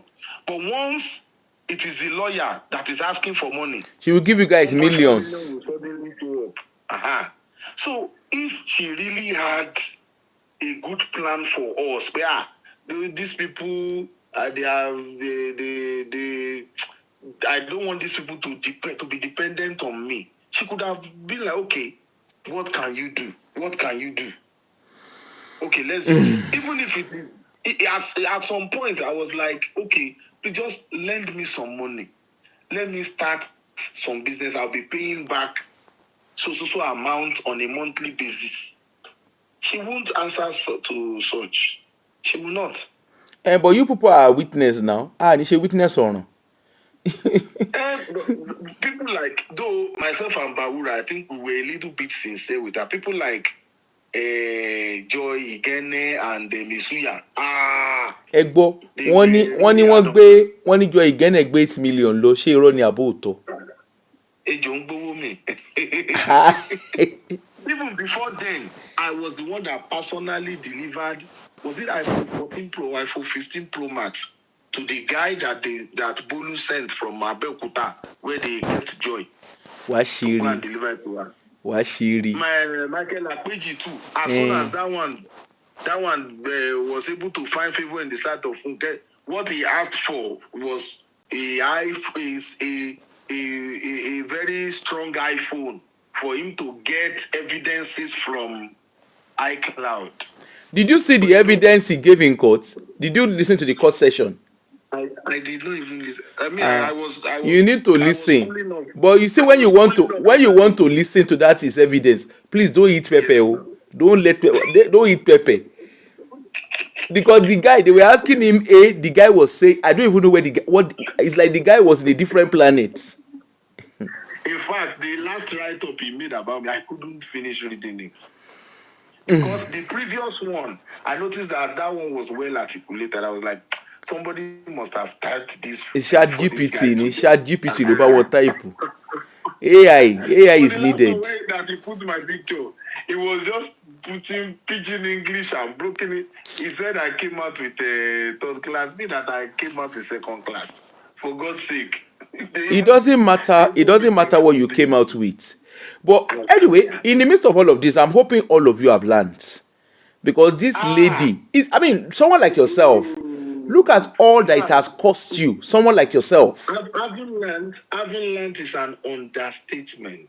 You have no idea how much I regret all what has happened. Funke Ashekun has made me to waste a lot of sometimes what you work hard for is not really money. Yeah. Sometimes some relationships are way bigger, stronger, and heavier, more valuable than money. I knew people. When I was in MFM, I would go to I would go inside Banana Island and sing. Victoria Island, Ikoyi, Lekki phase 1, Lekki phase 2. Well, people booked me from Abuja, like every 3 months. Well, there's always a price to pay. Yes. Now, I have a question. You said something. You made a statement in one of your videos. You said one day that everything was quiet. And then Funke Ashekun and the husband said, "Oh yeah, come outside and say that that they want to buy you or something." Yes. Is it really true that they said that to you? It was herself and her husband that called me. In fact, there was one video I made. There was one video my wife really scolded me that day. It was like pestering me. Brother Richard, go and make that video. I've been monitoring your page. You have not done that. You have not typed.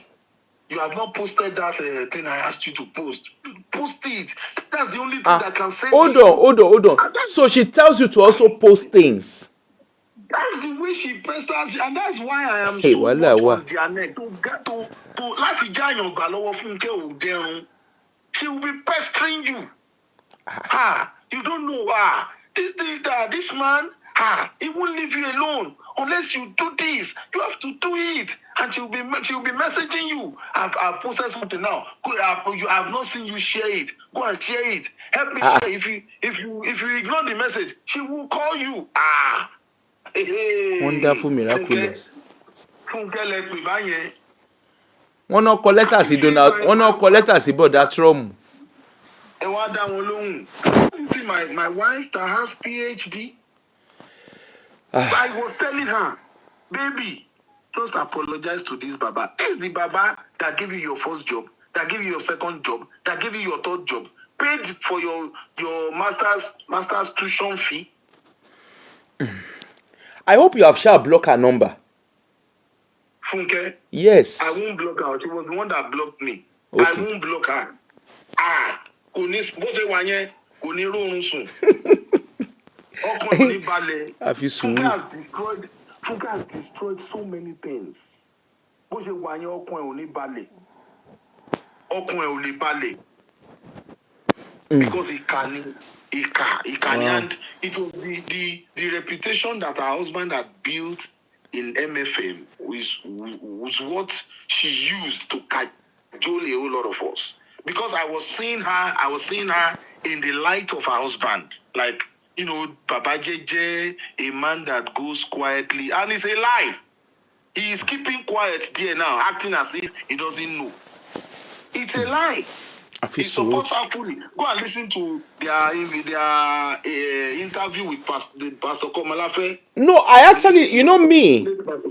Initially, I used to think that the man was, he's not able to control her. But I listened to that interview, a big gossip, I don't even know the one they did, that they posted. And I heard the man, in short, I didn't get the gist that he was even the husband. It was when she now said darling, I was like, so his husband and wife that sat down to be listening to this ready. Anyway. He's fully aware. Uncle Sholuwa. Thank you, Jerry, Mr. Richard. Welcome. Afisuru. I will call you later. Afisuru. Before you cut it off, I still want to use this opportunity to still apologize to Mountain of Fire, because it is not easy to build. It is not easy at all to build. And some people, by the time I got there, some people were the ones that built what I met on ground. And looking back and seeing all the videos and all the shades and all the posts, all the negative posts I made against Mountain of Fire, I regret them. And I apologize, and I will continue to apologize because they really helped my life.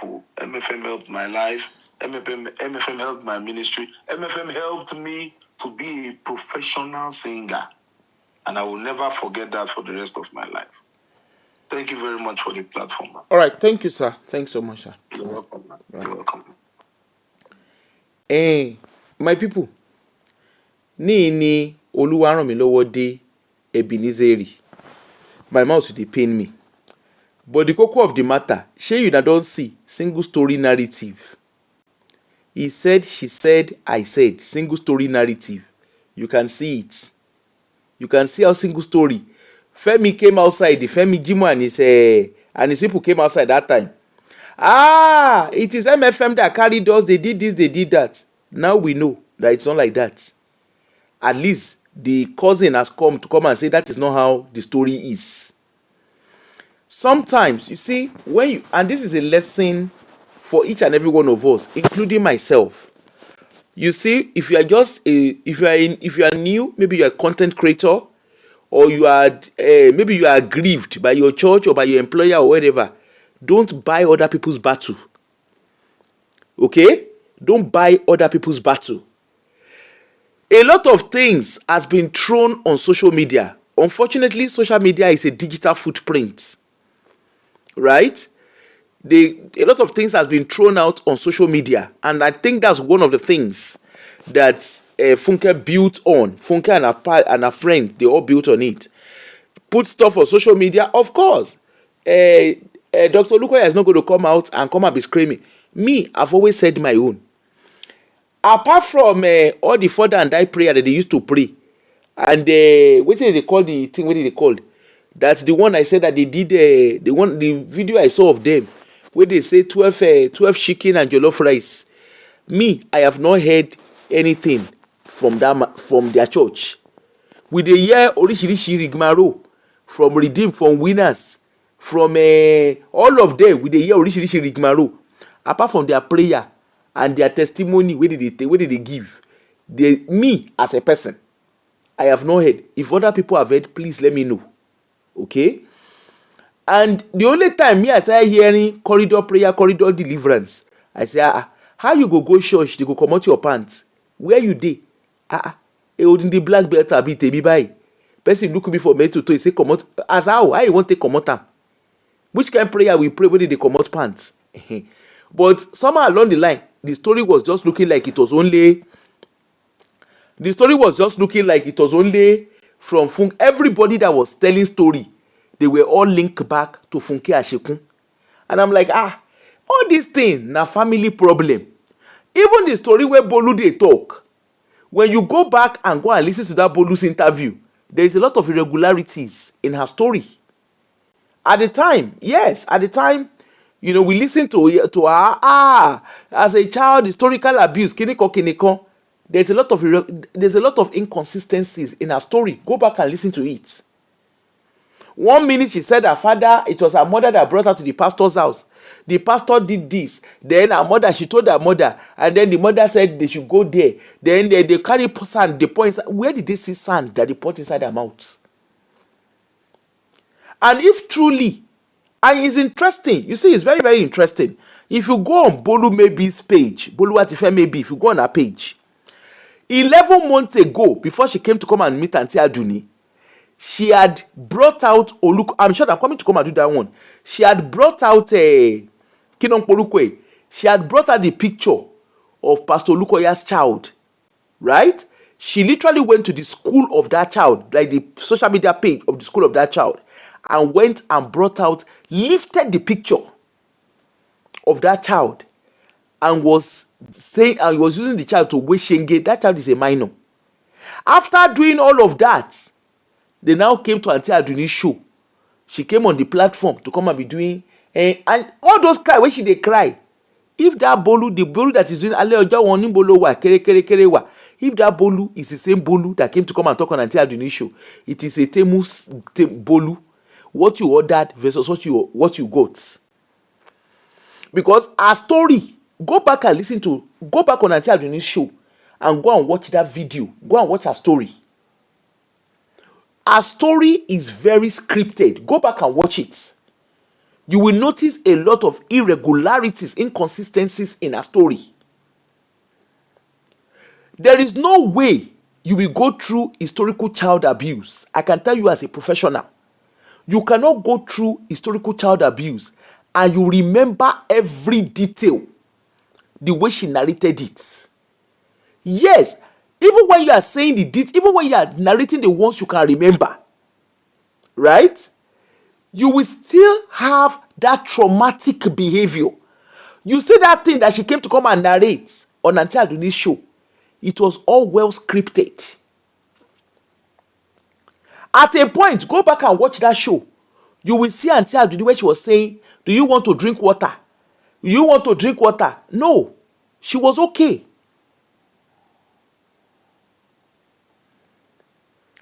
She was okay. The following day, I think the following day or day after, she came back to come and speak. This same person that was so much traumatized in her own childhood. This same person that was so traumatized in her own childhood. She narrated all the story, but missed out the part that her mother still attends the same MFM. Go back and watch her countenance when the father said the mother still attends the church. Go back and watch her countenance. Go back and watch that video. Okay? All those stories, they were scripted. Okay, now, she dey call Dr. Olukoya. She even calls him Aliu, as if na she give the man name.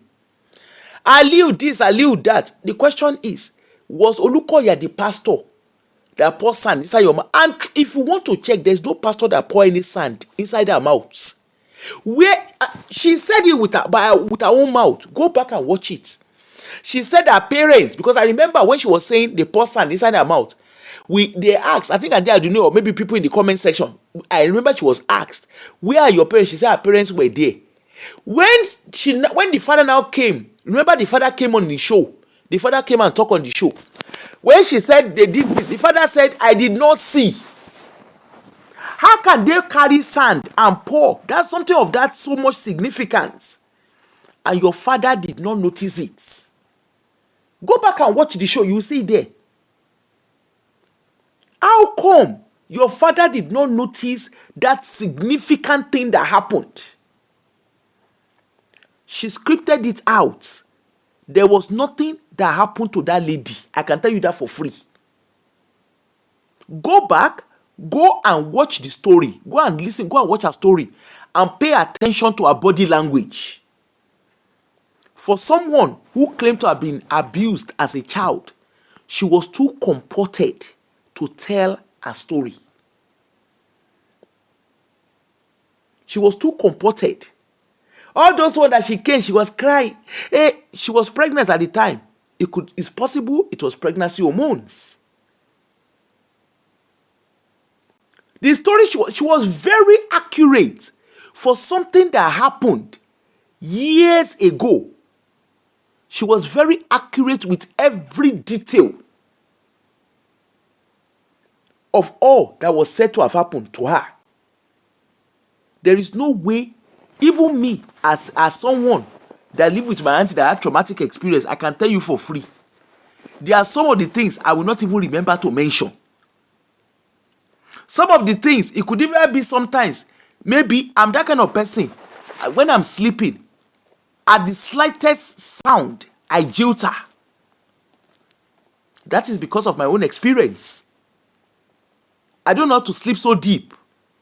My kind of sleeping is a dakudaji kind of sleep. There is a lot of irregularity. Go back and watch that show. There is a lot of irregularities with her story. Her story is not consistent at all. Go back and pay attention to it. It was well scripted. As a matter of fact, before she came on Auntie Aduni's show, few months before then, she had done a show where she had said, she stated it clearly, that she's one of the witnesses for Funke Ashikun. She was coming. It was all well plotted. It was all well plotted. They just came on Auntie Aduni's show to come and perfect their story. And because Funke Ashikun knows that she needs to document on social media to aid her application, hence the reason. Because if you go back and watch that court section that Funke posted, all the story that she's saying there, you know water. They said, she said, I said, they said, he said, even the Madam Tolu wake up, they speak grammar. I don't want to take concern Olukoya. You dey go church, you go sing, you carry wig put for head, they say make you no wear wig. When you were going to their church, you did not know that you're not supposed to wear wig. It's like somebody that is going to Deeper Life where they perm hair. Everybody knows say Deeper Life now bullshit the way. If you dey go church where they do fire the enemy, what if you dey carry a wig they do for your head? Don't wonder until Funke they always they pull a wig every second. You know the church you were going to. You say you are borrowing money. And the pastor said you should pull it down. Yes. Your husband is an employee of MFM. Your employer has a right to call his employee to order. Shike no. Look at Femi Jimo.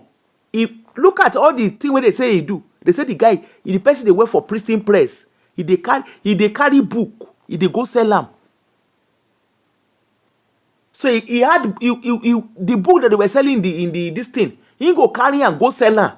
O ti pẹ́ tó lè ti wà lójú ẹ̀. That one no leave am. They say he go worry. He go dey check putu for worry. He marry, he go hang him wife for, before he marry, he keep him wife for Lagos, him wife to be keep am for Lagos. He dey do a panty deliverance for women, for sisters for him church, for Ibadan. When he reach to marry, he say he no wan marry Ibadan base. Of course he wan check putu, na him make am no wan marry Ibadan base, so that all coast to be clear. And when èèyàn Samilari, he do that one finish, that one no do am. He come marry, come hang him wife for Lagos. He dey Ibadan, he dey do come and share care. Now all said and done, you wan go plot, yes, you want to go, you say you wan go kpai person. Police, they went to go and report you. People wey una plan am together, one of them go report you. Of course you have committed a capital offence. The state will take you up. Now we see all these things now, everything don add up. All the hey, e don add up. On Saturday, we go sit down discuss Yewande stone. I never get time for those ceremony wey they do. Anyway, now I hope you guys can hear the other side of the story. Auntie Funke, if you like, on this platform, I can tell you for free that GoFundMe, they no go fund them. Right? That GoFundMe, you know, that GoFundMe will not fund all those Zelle account, all those things. And all the olowo ogbo that is ṣílẹ̀kùn fólè, àwọn chief by the auntie, àwọn the doctor she fine babe, all of una wey dey donate nonsense money. I hope you guys, I hope you are opening your ears to hear. I hope you guys are not blinded by your nonsense and ready. All of you olowo ogbo tó ṣílẹ̀kùn fólè in the camp of Funke, when they do Telegram group. I hope all of you can hear what is going on. I hope all of you can pay attention. I hope you can come and hear now wetin dey say happen. At least na your family member na come talk now. Yewande, that video wey Aunty Funke put for outside, you didn't even help Yewande.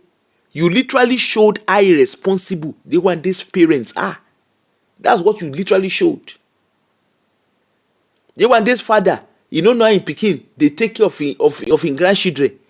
He did it, they say, if you need money, we will know how to juggle it together. When the pikin won't born pikin, they don't go meet Yewande papa, they go meet and they say, go and carry your cross. They go meet to look at your carry money, give them. No be their fault. You will fund it in Jesus' name. Badamwa, eku sholuwa. Emabara yinfa. Anyway, ni Oluwa ran mi lọ́wọ́ dé Ebenezeri. I shall see you all tomorrow. You say why we Yewande send it to Funke? You know the hear wetin Brother Richard dey talk ni. He say Funke go dey pester their head.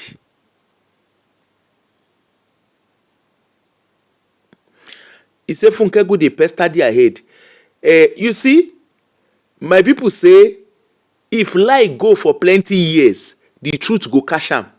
I no blame all of them. Na because MFM dey do let's forgive in Jesus name 70 times 7. Hello? If you defame, you no go for, there's no forgiveness in defame. If you defame, you go to court. They go sue you to court. You either cease and desist. They go carry you go court. And if you commit criminal offense in the process of you defaming, yes, you will go and face the law squarely. He who allege, let the person face the law. MFM, all this forgive and forget when they do. Make una leave all those forgive and forget, put them for one corner. You guys use the legal system. Because you guys relaxed around using the legal system, Funke sọ irọ́ di òótọ́ bọ́ gbogbo yín lọ́wọ́. Look at it now. Look at how the truth is unfolding. If only you guys had acted the way you acted in England, if you had acted and just used the law is there. The church is an institution. You can't just say because you did not take your medication, you start come and start misyanni. Hello? If you allege, go to court and go and prove it. And if you can't prove it, go and face the punishment that comes with it. All this nonsense, forgive and forget. Leave forgive. Let's forgive. Even God gone for inside Bible. The Bible said, he said, obey the laws of the land. It dey inside Bible. You have to obey the laws of the land. There is no rascality. TD Jakes, when people begin to talk orishi, they carry them go courts. And I like us or anybody we talk already rather carry them go courts. Make them go dey shalaye for there. The people wey say they wan go fund me, you know say e good. Some people they are permanently designed to be fetching water inside basket. E dey normal, because if no be say their head no correct, person tell you say he don spend over $400,000 for court case. E dey there, wọ́n ṣe ìjà mọ́tò tuntun. Hello Joseph, how are you? E dey there, wọ́n ṣe ìjà mọ́tò tuntun. Na the say he even post for him page, he say he deserve holiday. Hello, ani anigoku, you know what they call anigoku? Na normal una be maga, una go come, una go say pastor, una go say pastor has scam you collect your tithe, you collect your offering. What is the difference between what Funke is doing? The tithe, what is the difference between the GoFundMe and the Zelle and the MOT account and the HOMT or whatever account where they say they get? What is the difference? You see, all of una na olowo ogbo to nṣilekun fole. Every one of you funding this nonsense and ready in the name of, if any pastor find your trouble, if any pastor shop your biscuit, go and meet the pastor. Go and sort out your grievances with the pastor and stop hiding behind ready rada. Look at Yewande. In mind no touch ground. Akpeji dey shey na Gambia abi na Liberia, they say that one day they do semosa. E dey rap semosa. Funke, in all of these things, Funke Ashekun dey under her husband. Maybe today now they go don do a round 1, round 2.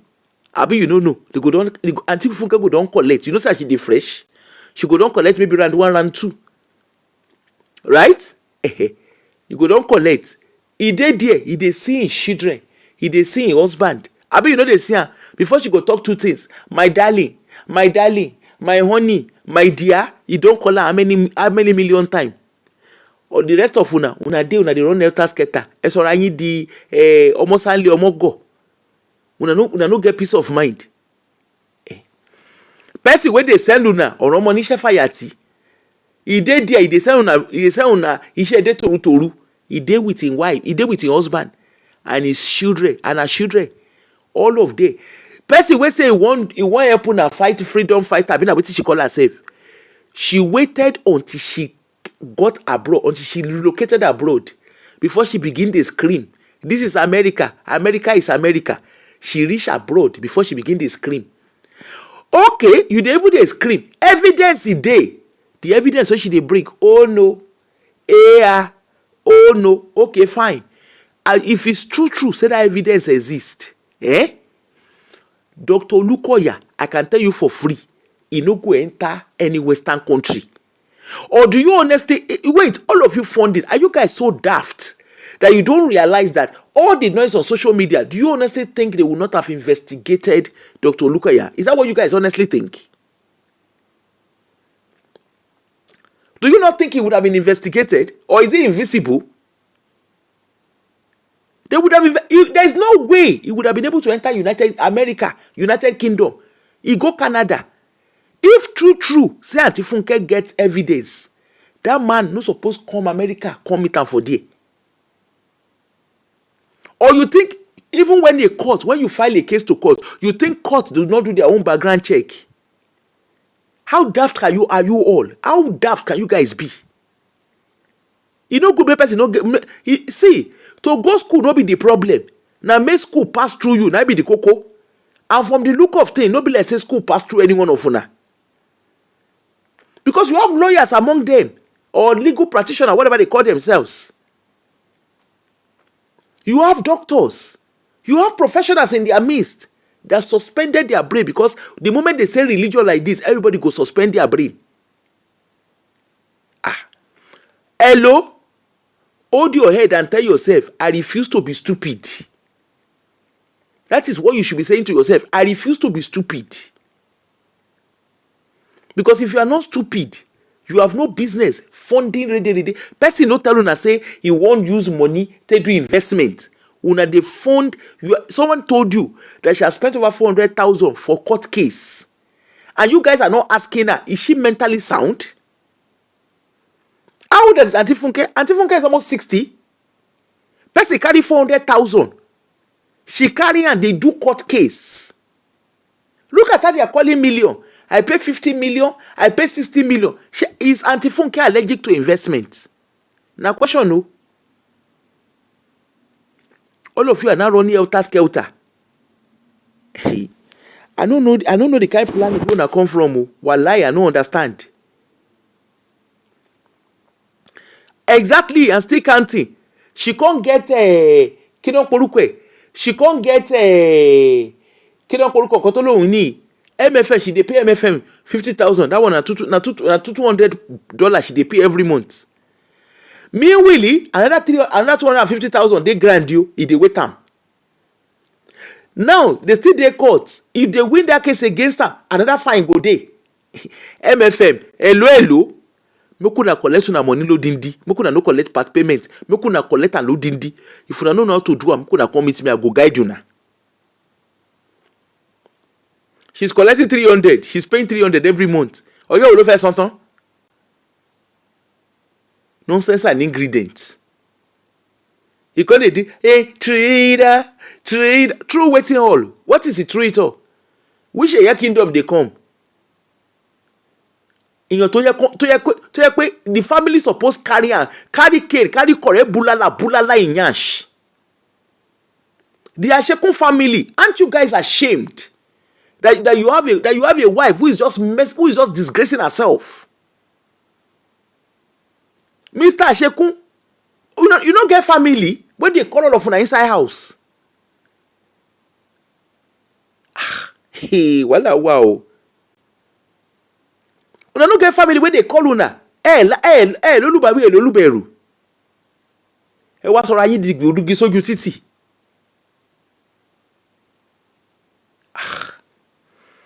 What a family. Shebi Ashekun Mrs. Ashekun shebi mama dey their house. So she no fit call her pikin. Wọ́n bí mo ṣìgìdì tán lè bá sọ̀rọ̀. The families of Ashekun, the family of husband and wife, na shigidi una born, and no fit follow them talk. Hey, see, there is nothing as beautiful as coming from a good family. They do moving mad. You all are moving mad. They do moving mad on social media. Nobody can call them to order. Auntie Funke go come, na so she go carry toilet roll, begin dey snort for social media. She go as she dey pull wig, na so she go dey snort. Hey, ani asila afesu labule.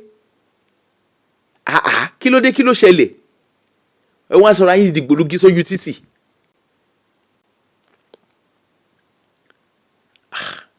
Anyway, my people, make I go. Make I dey carry myself dey go. I need to make some calls. Ní ìní Olúwa ràn mí lọ́wọ́ dé Ebenezeri. Please don't forget to follow my YouTube page. Aproko with Aproko Travel. Ó ti mọ́ mi lára kí n máa sọ pé Aproko with Cruise. Don't forget to follow my YouTube page, please, and help me recommend my YouTube page to others. Kindly subscribe on my YouTube page to Aproko Travel, and also for all your travels, your holidays and all, please reach out to me. Don't think of my bad behavior. I know sabi. See, I just get big voice. Wallahi, I no get power. I no get strength. I no sabi find trouble. I just get I get big voice. I look forward to all of you coming out. I look forward to, please patronize my business. Make una help me. Make una help my ministry. Ngwanu abi. I know they collect that. I know they collect offering. But make una help my ministry. Please go and subscribe. Please kindly go and subscribe, please, and refer my page. And at the same time, For your travels, any kind of travel, cruise, river cruise, ship cruise, destination holiday, flight, hotel, villa rental, whatever it is, reach out to me. As you call me, wetin be my job if I no fit answer you?